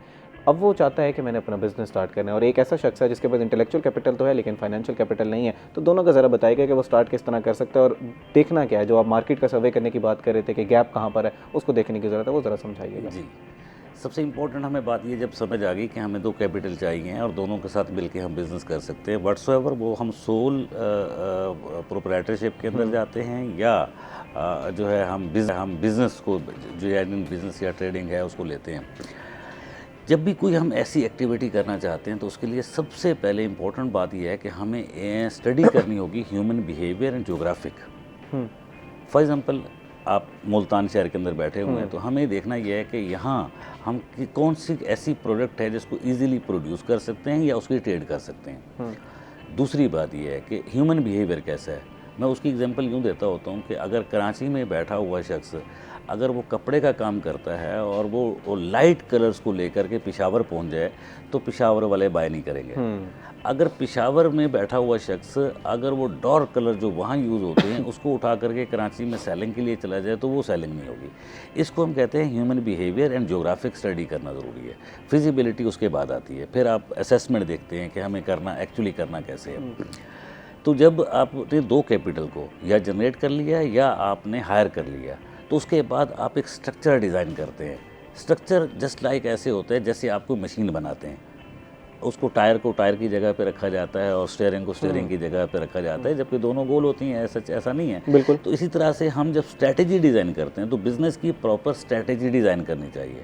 हमारे यहाँ अनफॉर्चुनेट पाकिस्तान में ऐसा होता है कि हम 2 लोग बैठे हुए हैं, आपके पास 10 लाख रुपए है, चलें यार मिल के ना एक काम करते हैं, और मैं बैठा कहता हूँ यार इसमें तो मुझे बड़ा एक्सपीरियंस है, और वो 50-50 कर लेते हैं। ये रॉन्ग वे है और इस तरह से ही कोलैप्स होते हैं, इन्वेस्टमेंट डूबती है। दूसरी बात ये होती है, हमारे एक ट्रेंड ये है कि जनाब ये जो है फ़िलां साहब हैं, इनने जो है वो कपड़े का काम कर रहे हैं और रातों रात जनाब ये इनने गाड़ी ले ली, घर ले लिया, हम भी करते तो हम भी यही काम करते हैं। एक साहब है वो इंपोर्ट शुरू कर देते हैं। आपको मैं इंटरेस्टिंग बात बताऊँ, हम जिस बेल्ट के अंदर बैठे हुए हैं ये साउथ पंजाब की, इसमें अप्रॉक्सीमेट 84 फिनिश गुड्स अवेलेबल है सही। जो एक्सपोर्टेबल है। हाँ। जबकि अभी तक मैं 12 मुख्तलिफ सेशन में ये बात कर चुका हूँ कि लेकिन मार्केट हमने को टैप जो नहीं कर रहा कोई। एक्सपोर्ट किए हैं वो 14-15 से ऊपर नहीं की, और वो भी हमारा वो एक्सपोर्टर ले जाता है जो कराची में या लाहौर में बैठा हुआ है, वो इसको ट्रेड करता है। तो इसलिए सबसे पहले अब देखिए मुल्तान शहर है, इसकी तो मुल्तानी मट्टी बिकती है, हाँ। लेकिन कभी आपने सुना है कि मुल्तान का फिलान शख्स जो है वो ये मट्टी एक्सपोर्ट कर रहा है? नहीं, बिल्कुल। हमारी कैमल लैंप, हमारे ये ब्लू पॉटरी है, ब्लू पॉटरी एटसेट्रा, इसके अलावा बहुत सारी चीज़ें होती हैं। इवन कि हमारी सर्विसेज सेक्टर के अंदर हम देखें, हमारा आईटी सेक्टर बहुत फाल है। ये भी आपने आईटी सेक्टर की बात कर ली, या वो नौजवान जो अभी जो हमारे यहाँ एक ट्रेंड भी तो चल रहा है ना कि हम लोग जॉब छोड़ेंगे और उसके बाद कोई ऑनलाइन स्किल सीख के तो फिर हम मार्केट प्लेस अपना बिजनेस करेंगे। वो आपको सुन के ना बड़ा मोटिवेट हो रहा होगा कि यार मैं जो है वो छोड़े मुल्तान की मार्केट क्या पाकिस्तान की मार्केट क्या, मैं तो इंटरनेशनल मार्केट में ही मुल्तान की चीज़ें एक्सपोर्ट करना शुरू। उस पर ज़रा बुनियादी तौर पर समझते हैं कि ऐसा नहीं हो सकता कि आप रातों रात जो है वो अमीर हो जाएं, और बुनियादी किन चीज़ों का ख्याल रखना है उस पर ज़रा गुफ्तगू करते हैं। मैं ज़रा नासिर मंगाना साहब को शामिल गुफ्तगू करना चाहूँगा। जनाब, हम लोग डेफेमेशन और लाइबर लॉस के हवाले से बात है, ये एक केस है, इसमें आजकल जैसे आईटी सेक्टर की थोड़ी सी बात है, इसमें बताइएगा कि पीका ऑर्डिनेंस आया, उसमें अमेंडमेंट्स भी हुई। अब अगर कोई शख्स मेरे बारे में बात करता है ऑनलाइन रहते हुए, उसके ख़िलाफ़ मेरे पास क्या चीज़ें हैं कि मैं कोर्ट में उसके ख़िलाफ़ जा सकता हूँ, डेफेमेशन का केस उसके ख़िलाफ़ कर सकता हूँ, और क्या मुझे प्रोसीजर जो है वो अपनाना चाहिए? ऑब्वियसली जी, ये this is very important sector जो साइबर क्राइम्स हैं। पीका 2016 एक मैं आपको थोड़ा सा, आप सहाफ़ियों के हवाले से भी एक अमेंडमेंट आ चुकी है, 2025 में ये अमेंड हुआ है, तो उसमें आपको प्रिविलेजेस भी काफ़ी हैं। जी जी जी, वो भी हैं। अच्छा, उसमें यह है कि अगर आपको लेट्स सपोज किसी भी इलेक्ट्रॉनिक डिवाइस के थ्रू कोई भी ऐसा एक्ट क्रिएट होता है जिसके ज़रिए आपको ये फ़ील होता है कि जी आपकी डिग्निटी, आपकी जो उस पर आँच आ रही है आपकी इज़्ज़त पर, तो आप वो इलेक्ट्रॉनिक डिवाइस एविडेंस प्लस आप कंप्लेंट और जो उस कंप्लेंट के प्रोसीजर्स हैं वो कंप्लीट करके आप एफआईए में चले जाएंगे और अपनी एक एप्लीकेशन जो है वो आप सू कर देंगे, फ़ाइल कर देंगे। उसके बाद जो तफ्तीशी अफसर साहब हैं वो उनको मार्क होगी और फिर उसकी बाकायदा जो है वो उसकी जो प्रोसीडिंग है वो शुरू हो जाएगी। ठीक है, तो ऑब्वियसली ये रेमेडी मौजूद है। ठीक है। अच्छा, ये बताइएगा कि ताकि वो लोग जो बगैर सोचे समझे किसी की पिक्चर के नीचे कोई इस तरह का कमेंट कर दिया या किसी की तस्वीर अपलोड कर दी, उसका मजाक बनाया गया, हमारे यहाँ एक मीम कल्चर भी है पड़ा जिसमें लोगों का मजाक बनाया जाता है, उसके बारे में ज़रा तंबीह कीजिएगा कि कितना सख्त है और कितना बड़ा जुर्म है ये? देखिए सर, बात यह है कि इस बारे में जो गवर्नमेंट है वो काफ़ी सीरियस है, और मैं समझता हूँ कि जो मौजूदा गवर्नमेंट है ये ह्यूमन राइट्स पर काफ़ी काम कर रही है, स्पेशली जो ब्लैकमेलिंग है इस किस्म की, फॉर एग्ज़ाम्पल कि फ़ीमेल्स को हरास करना और जो इनोसेंट फ़ीमेल्स होती हैं, स्पेशली आपको पता है कि यहाँ पे जो वर्क प्लेस है या at the time of salaries तो ख़वातीन को जो है वो हरास किया जाता है, और फिर उनको जो है ना, अगर वो अनफॉर्चुनेटली किसी भी उनके साथ कोई मिस हैपनिंग हो जाती है तो उनको ब्लैकमेल किया जाता है। और चूँकि हमारी सोसाइटी में जो ख़वातीन हैं, जो बच्चियां हैं, वो अपनी फैमिलीज़ को या डिपार्टमेंट्स को बताते हुए थोड़ा सा, यानी उनमें इतना करेज नहीं होता, और लेकिन ये केसेस तब इस्टेब्लिश होते हैं जब लिमिट्स क्रॉस हो जाती हैं, क्योंकि हर बंदे को अपनी एक इज़्ज़त का डर होता है। तो मैं ये आपके चैनल के तवस्सुत से ये कहना चाहूँगा कि कभी भी आपके साथ कोई इस किस्म की एक्टिविटी हो रही हो, देखें जो होना है वो तो हो चुका होता है। इसका मतलब ये नहीं है कि आप उसकी रेपिटिशन पे आ जाएं। आपका हक़ है कि आप उसके अगेंस्ट एप्लीकेशंस वो करें, और जो है ना, ताकि इन फ्यूचर ये एक प्रेसिडेंट बन जाए और आपकी फैमिली में या मज़ीद ये चीज़ें वो ना हों। तो जब आप जाते हैं तो उस पर फिर जो साइबर क्राइम वाले हैं, अब तो NCCIA उसमें वो हो गया, तो अभी ये है कि वो बड़ी स्ट्रिक्टली एक्शन लेते हैं, और जो मुजरिम हैं, जो जिन पे इल्ज़ाम कैफ़िर किरदार तक पहुंचाया जाता है, और मोर देन 10 ईयर्स तक की पनिशमेंट्स हैं इसमें। और ये 100% मैं समझता हूँ ये कन्विक्शन वाले केस होते हैं। और फॉर एग्जांपल आप व्हाट्सएप पे कम्युनिकेट कर रहे हैं, आपने एक तस्वीर फेंक दी, अब कॉज ऑफ एक्शन भी क्रिएट हो गया और वो एविडेंस भी एट द अर्ली स्टेज, बिल्कुल, क्योंकि जो FI है वो पहले इंक्वायर करती है, एक इंक्वायरी करती है, इंक्वायरी करने के बाद वो फिर पर्चा देते हैं, प्रोसिक्यूशन जो है फिर अपना काम शुरू कर देती है। ठीक जी। अच्छा, अब ये तो हमने इस्टेब्लिश कर लिया ना कि डेफेमेशन के लॉज मौजूद हैं, जी। ख़वातीन के लिए लॉज मौजूद हैं, उनकी हेल्प के लिए मौजूद हैं, लेकिन इन लॉज का अक्सर औक़ात गलत इस्तेमाल भी किया जाता है और लोगों को डिफेम भी किया जाता है या दावे दायर कर दिए जाते हैं, तो उसमें से फिर किस तरह निकलना होता है और कोर्ट्स फिर उसको किस तरह देखती हैं? एक तो इन जनरल कोर्ट्स के ऊपर दबाव तो बढ़ ही जाता है, इवेंचुअली फिर जाकर उन्होंने डिसाइड भी करना होता है, फिर सख्ती से जज साहिबान कुछ जो है वो फिर उनके खिलाफ भी कार्रवाई करते हैं जिन्होंने झूठे केस बनाए होते हैं। उस पर ज़रा बताएगा कि इनके ये जो डेफेमेशन लॉज हैं, ये लाइबल लॉज, इनका गलत इस्तेमाल भी तो हमारे माशरे में हो रहा है। देखिए सर, बात ये मैं समझता हूँ जो डेफामेशन लॉज हैं बेसिकली तो इनका यूज़ बहुत कम हो रहा है। ये अब आहिस्ता आहिस्ता ना लोगों के अवेयरनेस की वजह से हो रहा है। अवेयरनेस आ रही है कि ये हमारे राइट्स हैं। बेसिकली हम लोग अपने राइट से ही अनअवेयर हैं। तो हम लोग ना जब हमारे साथ कुछ गलत होता है हम सबसे पहले सहम जाते हैं। हमारे साथ डकैती हुई हम सहम जाते हैं, हम कहते हैं यार थाने में नहीं जाना। लेकिन अभी आहिस्ता आहिस्ता जो हमारी रिस्पेक्टेड CM साहिबा हैं वो वर्क ऑन कर रही हैं, और अभी आप देख लें कि पंजाब में जो भी कवानीन है उनकी अकॉर्डेंस विद लॉ उसकी बड़ी इम्प्लीमेंटेशन स्ट्रिक्टली हो रही है। मैं समझता हूँ ये जो हमारी CM साहिबा हैं, मरीम नवाज साहिबा, वो स्ट्रिक्टली इन चीज़ों को टेकअप कर रही हैं। और उसके बाद ये होता है कि जब आपके ख़िलाफ़ कोई गलत एप्लीकेशन जाती है तो आप जब उसको जाके डिफेंड करें उसको, सही, डरे मत, आप डिफेंड करें। आप जो है वो डिफेंड का जो है वो राइट मौजूद है, और जी। फिर ऑनरेबल कोर्ट्स जो है वो फिर आपके इंशाल्लाह अगर वो एविडेंस को देखते हुए आपके खिलाफ अगर कोई चीज़ हो रही होगी तो फिर आपके हक में फ़ैसला दिया जाएगा। नाज़रीन, इसी मज़ीद भी इस हवाले से गुफ्तगू करते हैं, लेकिन अभी वक्त हुआ एक ब्रेक का, हमारे साथ रहिएगा।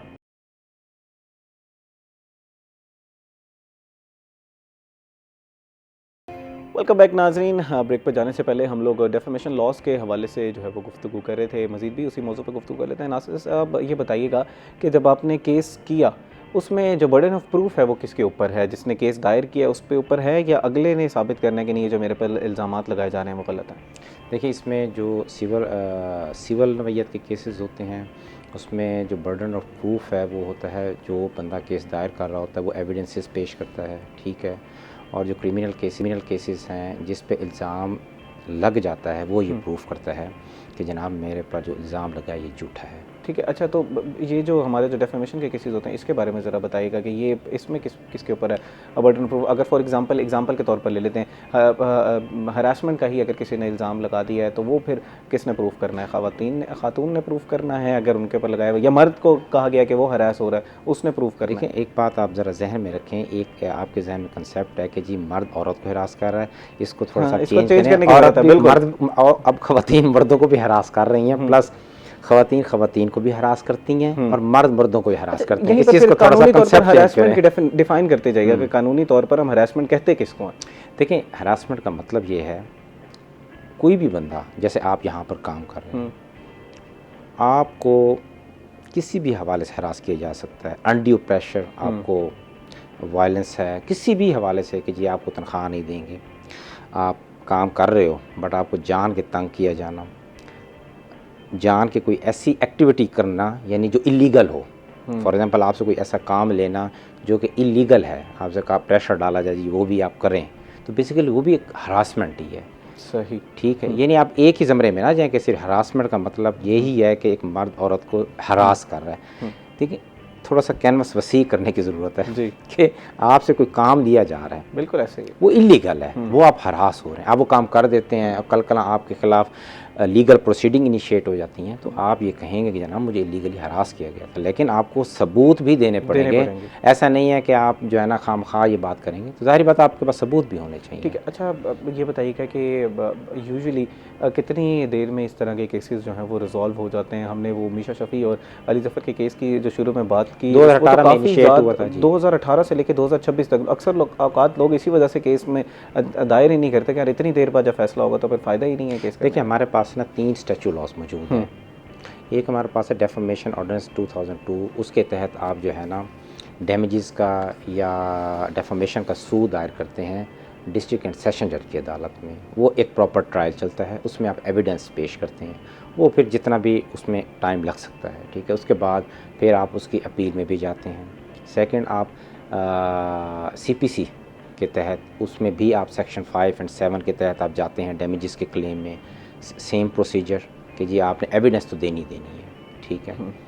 अब तीसरे नंबर पे PPC 1860 के तहत आप सेक्शन 499 के तहत 500 के तहत आप जो है क्रिमिनल प्रोसीडिंग भी इनिशिएट कर सकते हैं। सही।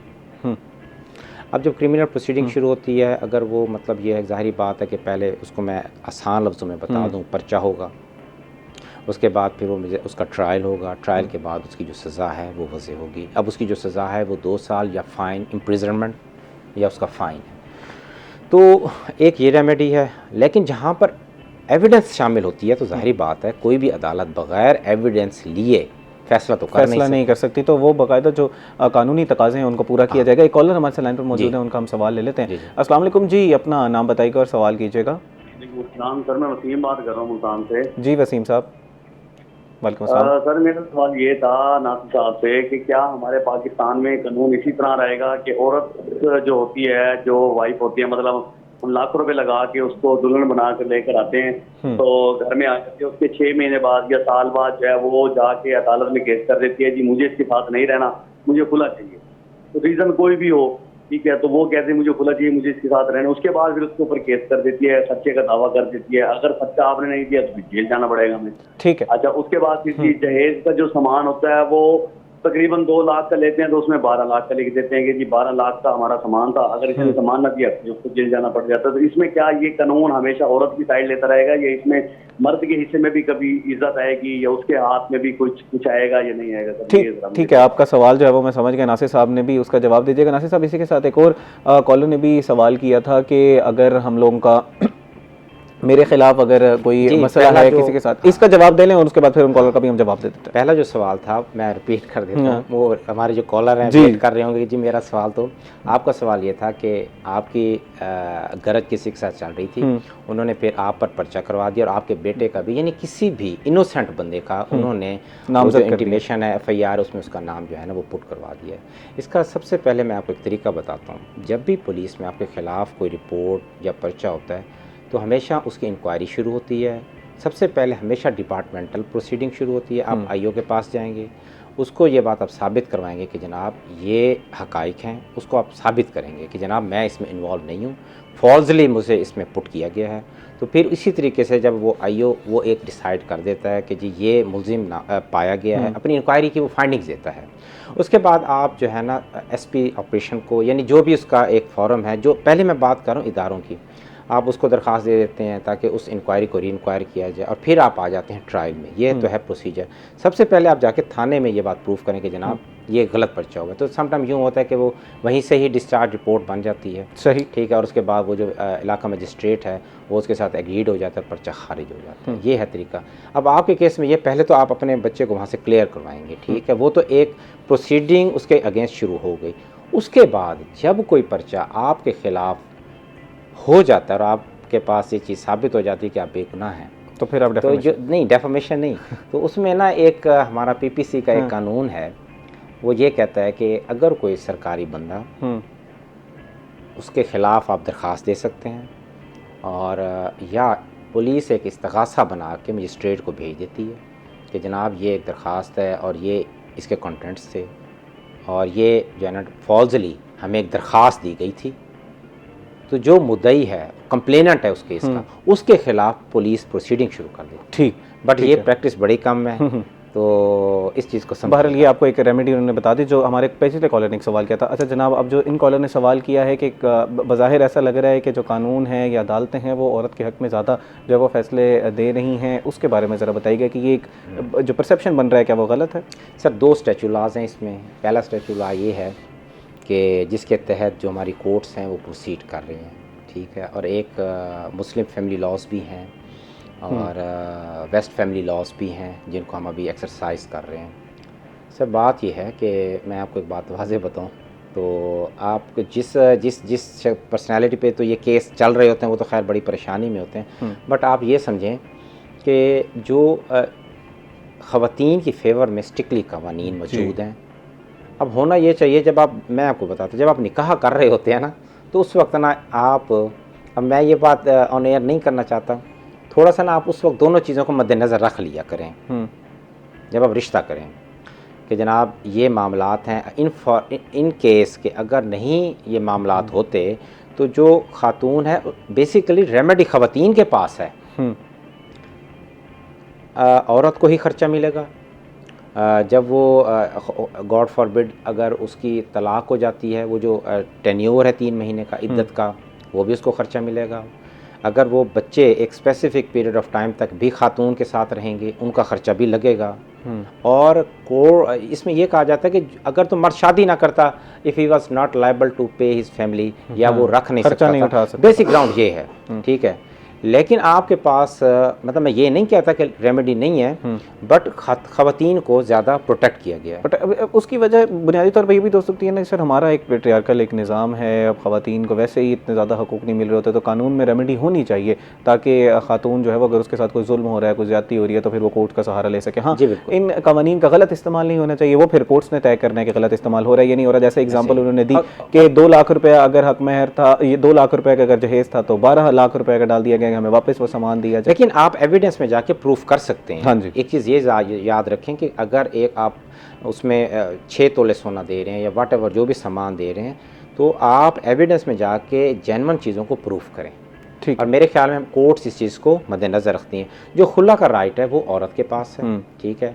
अच्छा, अगर औरत खुला लेती है तो ज़ाहिर बात है कि जो 100% रेमेडीज़ होती हैं वो फिर उसमें थोड़ा सा डिक्रीज़ हो जाता है। सही, ठीक है, ये आप थोड़ा सा इस चीज़ को ज़हन। ठीक है। अच्छा, ये क्योंकि जनाब हम थोड़ा सा अपने मौजू से हट रहे हैं, कॉलर ने सवाल किया तो हमने उनको फिर उनका जवाब देना हमारा राइट है कि हम उनको जवाब दें, लेकिन बहरहाल हम ये क्योंकि मौजू से हट रहे हैं तो डेफिनेशन पर थोड़ी सी बात करते हैं। मैं ज़रा जनाब की तरफ आना चाहूँगा, उनसे गुफ्तगू थोड़ी सी कम हुई है। जनाब ये बताइएगा कि हमने ये तय कर लिया, एक शख्स ने अपनी भी पैदा कर ली, मार्केट को भी देख लिया कि हाँ मेरे लिए ये बेहतर है, मैंने अब बिज़नेस स्टार्ट करना है। मैंने एक बात की थी, वो शख्स जो 25 साल का लड़का है वो मोटिवेट हो रहा है, वो अपने कहीं से लोन भी लेगा या कहीं से वो कैपिटल इकट्ठा कर रहा है बिज़नेस करने के लिए, उसने क्या क्या चीज़ें जहन में रखनी है अगर वो ऑनलाइन भी जाना चाह रहा है? देखिए, 2 चीज़ों को अभी, एक तो ऑनलाइन वाली बात की हमने, एक हमने की जो बिज़नेस में आना चाह रहा है। जी जी। हमारे यहाँ एकेडमिक क्वालिफ़िकेशन को हम समझते हैं कि इसके बाद हमने ये एक्टिविटी करनी है। हर शख्स जो मैथ में कमज़ोर था, मैट्रिक उसमें फ़ेल हो गया, लेकिन वो बहुत अच्छा इंडस्ट्रियलिस्ट साबित हो जाता है, तो academic qualification is something else, subject knowledge and subject education is something else. अगर कोई शख्स बिज़नेस करना चाहता है, जो शख्स बिज़नेस करना चाहता है, तो उसको कोई ना कोई एक्टिविटी करनी, उसने शॉप खोलनी या उसने एक ऑफिस बनाना है या उसने इंडस्ट्री लगानी है या व्हाट्सएवर उसने कोई भी एक्टिविटी करनी है, तो उसके लिए उसकी कैपेसिटी बिल्डिंग होना ज़रूरी है। देखिए, मैं अक्सर ये बात कहता हूँ कि जो हमारे ग्रेजुएट बच्चे हैं, यूनिवर्सिटी में पढ़ रहे होते हैं, उनको उस वक्त उनकी अगर कैपेसिटी बिल्डिंग की जाए तो वो सबसे बेहतर है कि वो ग्रोन अप कर जाते हैं कि हमें एक्टिविटी करनी क्या है। हमें तो जनाब यूनिवर्सिटी आजकल तो ट्रेंड ये कि डिग्री को इतनी इंपॉर्टेंस नहीं दी जाती। वो कहते हैं कि जी हम 4 महीने का कोर्स सीख लेंगे जिसमें हमें एटसी चलाना आ जाएगा या अमेज़ॉन चलाना आ जाएगा, ईबे चलाना आ जाएगा, तो हम लोग जो है वो वहाँ पर बिज़नेस कर लेंगे। तो कितनी इंपॉर्टेंस रखता है वो जो हमारे BBA है, MBA है, जो बिज़नेस की जो जहाँ से तालीम हम हासिल कर रहे होते हैं? देखिए, मैंने अभी एक बात, हाँ जी, academic qualification and subject education is something else. Okay. Academic qualification का मतलब ये नहीं, आप फॉर एग्जांपल आपने MBA किया है या BBA किया है, इनको टर्म की अगर हम बात करते हैं, ये वैसे तो ये टर्म यूज़ होती है हमारी एक्सपोर्ट इम्पोर्ट के लिए, लेकिन लोकली भी ये यूज़ होती है जी। अब हम फिजिकल बिजनेस से डिजिटल बिजनेस की तरफ जा चुके हैं। जी जी, बिल्कुल। कोविड ने हमें बहुत कुछ सिखा दिया, तो हमारे जो ग्राउंड्स पे जो स्ट्रैटेजी डेवलप करनी है हमने, वो डेफिनेटली वो जो शॉर्ट कोर्सेज होते हैं या वो ट्रेनिंग होती हैं, वो हेल्पफुल, वो हेल्प ज़्यादा है। इस पे ज़रा फिर मज़ीद जो है वो गुफ्तगू कर लेते हैं। बड़ा इंटरेस्टिंग एक टॉपिक है नाज़रीन। अभी वक्त हुआ एक ब्रेक के बाद आपसे मिलते हैं, हमारा इंतज़ार कीजिएगा।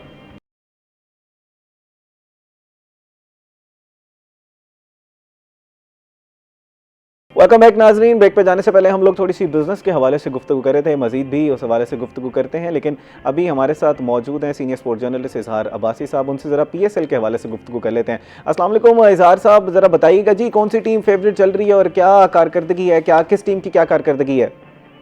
सर, फेवरेट टीम तो पहले ही मैंने आपको कहा था मुल्तान सुल्तान है, और आप मुल्तान सुल्तान रैंकिंग में अपना पॉइंट टेबल पे पहले नंबर पर आ गई है। बिल्कुल। और कल जो उसने मैच जीता है, क्या कमाल जीता है, वो समझो 1 साइडेड उन्होंने मैच कर दिया है। तो मैं तो इसके जनूबी पंजाब के खित्ते की वजह से तो कहता हूँ मुल्तान सुल्तान टॉप पर, और इंशाल्लाह जिस तरह वो परफॉर्मेंस दिखा रही है, वो मुल्तान सुल्तान तमाम टीम को ना जेर करके इंशाल्लाह PSL 11 सीजन मुल्तान सुल्तान का ना मुझे फिलहाल तो नजर आ रहा है। अच्छा, जब आप हमारे साथ इधर स्टूडियोज में मौजूद थे तो आपने कहा था कि ऑन पेपर जो है वो हैदराबाद की टीम काफ़ी ज़्यादा जो है वो स्ट्रॉन्ग नज़र आ रही है, तो मुल्तान सुल्तान की ज़रा स्ट्रेटेजी बताइएगा कि उस टाइम आपने कहा था कि थोड़े से लूप होल्स रह गए हैं, शायद एक मिडिल ऑर्डर में कुछ बैट्समैन की कमी है। जी जी बिल्कुल बिल्कुल। लेकिन आपको मैं ये बता दूं कि इस टाइम जो पीएसएल में जितने भी ओपनर्स है ना, वन डाउन ओपनर जी वो सबसे ज्यादा अच्छी कारकर्दगी दिखाए, तो मिडल ऑर्डर की तो जरूरत ही नहीं पड़ रही। ठीक है ना, यानी कि ये पूरे पीएसएल में इस टाइम देखा जा रहा है कि आपके जो इब्तदाई, अच्छा सबसे मैं बड़ा कर कि जो इस्लामाबाद यूनाइटेड के समीर हैं, जो सुमेर हैं, उनके सबसे ज्यादा रन हैं पीएसएल में, वो भी ओपनर है। हसन नवाज वन डाउन या ओपनर आ रहे हैं, वो दूसरे नंबर पर है सबसे ज्यादा रन्स बनाने वाले, यानी कि टॉप ऑर्डर जो बल्लेबाज नजर आ रहे हैं ना, वो सबसे ज्यादा रन्स बना रहे हैं। तो मिडल ऑर्डर की तो अब इस टाइम फिलहाल जो है वो अहमियत इतनी नहीं बढ़ रही, क्योंकि आपके जो अपना पावर प्ले है ना, कल पावर प्ले तकरीबन 80 का गया है, 80 रन का गया है मुल्तान सुल्तान का। ठीक है ना, तो पावर प्ले ही इतना मजबूत जा रहा है बल्लेबाजों के लिए, तो फिर मिडल ऑर्डर की तो अब जरूरत ही नहीं पड़ रही। ठीक है। अच्छा इजहार साहब ये बताइएगा कि जैसे आप कह रहे हैं कि मुल्तान सुल्तान पॉइंट टेबल पे ऊपर आ चुका है, ये वो टीम है जिसका हम सोच रहे थे कि शायद ये इस दफ़ा टूर्नामेंट का हिस्सा नहीं होगी, तो इस हवाले से ज़रा बताइएगा कि ये तो बड़ा खुशाइंद है कि एक तो टीम वापस आती है और दूसरा इस तरह की कारकर्दगी दिखाती है। नहीं बिल्कुल खुश आए। अच्छा ये हम ना, मैं आपको बता दूं थोड़ा सा, ये जो इब्तदाई मैचेस होते हैं ना, अच्छा जहां पे आपका वेन्यू चेंज होगा ना, वहां आपकी सूरत हाल भी चेंज हो सकती है। ठीक है ना, ये हर टीमों के लिए है। यानी कि जो कराची के मैच है, अगर कराची की पिच कुछ और कंडीशन की है, तो लाहौर की पिच टर्म एंड कंडीशन कुछ और हो जाती है। जब मैचेस अपना जो कराची खेल रहे हैं उनके मैच लाहौर शिफ्ट होंगे, या लाहौर के मैचेस खेलने वाले कराची वाले मैच शिफ्ट होंगे ना, तो फिर सिचुएशन भी चेंज हो जाएगी। तो ये आने वाले वक्त में आप जो टीम नीचे है ना, वो आपको आहिस्ता आहिस्ता ऊपर भी नजर आएगी। जैसे हैदराबाद और पिंडीज है, ठीक है ना, हैदराबाद पिंडीज अभी भी आखिरी नंबरों पर है, लेकिन जैसे इनके वेन्यू चेंज होंगे तो हो सकता है ये आपको टॉप 5 तक आ जाए। अच्छा दोनों अपना दोनों वेन्यूज़ की जो जैसे पिच की हालात आप बता रहे हैं, ज़रा तफसीलन बता दीजिएगा कि जो लाहौर की पिच है वो किस तरह बिहेव कर रही है और जो कराची की पिच है वो किस तरह बिहेव कर रही है। देखिए कराची का मौसम आपको पता है कि थोड़ा सा गर्म होता है अप्रैल में, और अब अपना कज़ाफी स्टेडियम जो लाहौर है फिलहाल ना, उसमें नमी हो जाती है शाम को। कोई जिस तरह की बारिशें हो रही है ना सिचुएशन में अप्रैल में, इस तरह नमी होती है। तो इस वजह से जो कराची का वेन्यू है वो अपना रन के एतबार से अच्छा है, बल्लेबाजों के लिए बड़ा अच्छा है। लेकिन दूसरे लोग जो लाहौर का जो वेन्यू है ना, वो बल्लेबाजों के लिए अच्छा है, लेकिन साथ साथ अपना बॉलर्स के लिए भी बहुत अच्छा है। तो ये जो बिहेवियर है ना, ये अच्छा उसमें फिर जो साइड लाहौर में ना कज़ाफी स्टेडियम जो दूसरी इनिंग्स खेलता है उसके लिए एज इतना नहीं है जो पहली इनिंग्स खेलता है, क्योंकि फिर नमी आ जाती है, तो इस वजह से अपना मुश्किलात पेश आती है दूसरी थैंक यू सो मच इजहार अब्बासी साहब। आपको जो है वो हम अपने शो में गाए बगाए लेते रहेंगे। ये जो हमारा एक पीएसएल चल रहा है उसके ऊपर जो तफसीलात हैं उसके बारे से नाज़रीन को आगाह करते रहेंगे। जनाब अब हम जो बिज़नेस के हवाले से गुफ्तगू की बात को जो है वो कंटिन्यू कीजिएगा जनाब, कि आप बता रहे थे कि जो ऑनलाइन जो कोर्सेज़ हैं उसकी अहमियत ज़्यादा बढ़ गई है, उनको सीखने की ज़रूरत है। ऑनलाइन कोर्सेज़ की बात मैं नहीं कर रहा हूँ, मैं बात कर रहा हूँ चूँकि हम डिजिटल ट्रेड की तरफ जा चुके हैं, तो डिजिटल प्लेटफॉर्म्स, अब उसकी स्किल सीखना लाजमी है। आपकी कोई ट्रेनिंग हो सकती हैं, कोई वर्कशॉप्स हो सकती हैं, या आप कोई ऐसे फोरम जो है अडॉप्ट करते हैं, तो उससे आप जो है, चूँकि मैंने बात की थी एजुकेशन फॉर द सब्जेक्ट, बिल्कुल ये बहुत ज़रूरी है। अच्छा कुछ चीज़ें ऐसी हैं जो हम अनकॉन्शियसली कर भी रहे होते हैं। हमारी जैसे पॉपुलेशन का 55-45 का रेशो है, हमारी ज़्यादातर ख़वातीन हैं। आप देखें कुछ एक तो ख़वातीन घर में बहुत सारे काम कर रही होती हैं और वो बिज़नेस ही होता है, कुछ कपड़े, कुछ सिलाई कढ़ाई, कुछ एटसेट्रा। लेकिन मैं अक्सर एक बात करता होता हूँ कि एक हमारे जो ज़रूरत होती है ना फाइनेंशियल असेसमेंट की, इस तरह से एक टेक्निकल असेसमेंट की, ये दो चीज़ें मिलती हैं तो बिज़नेस स्टार्ट होता है। आप कभी भी गौर करें, अगर कोई शख्स 20,000 रुपये कमाता है तो घर में मौजूद माँ या बीवी जो है वो 20,000 रुपये में बचत भी कर लेती है और वो अपना घर को मैनेज भी कर लेती है, और 2 लाख कमाने वाले की जो मदर या वाइफ जो है वो भी मैनेज कर रही होती है। तो हम उसको एक गुड अकाउंटेंट का नाम भी दे सकते हैं। तो इस तरह से वो ऑलरेडी बिजनेस की चूँकि स्ट्रेटेजी है उसके अंदर इन्वॉल्व होते हैं। अच्छा, अब इसमें होता ये है कि हमें अगर इसको फोकस करना है तो हमें 3 तरह की, मैंने इंडस्ट्री को पहले एलेबोरेट किया है। First of all home industry या कॉर्पोरेट इंडस्ट्री इसको हम कहते हैं, जो हमारी इकोनॉमी बेस कर रही होती है। 3 चीज़ें होती हैं, बिजनेस, ट्रेड एंड इकोनॉमी। इन तीनों को साथ लेके चलेंगे तो आप जीडीपी और वर्सेट्रा जो भी है उसको मैनेज करते हैं। पूरी दुनिया जो है, मुल्क जो है, उसी के ऊपर चल रहा होता है। तो हम माइक्रो से माइक्रो की तरफ जाते हैं तो हम चीज़ों को मैनेज कर सकते हैं। आप कभी भी किसी भी शहर को टारगेट कर लें, for example China is a prime example of this. हम लोकल की बात करते हैं, हम लोकल की बात करते हैं, हम मुल्तान सिटी की बात कर लेते हैं।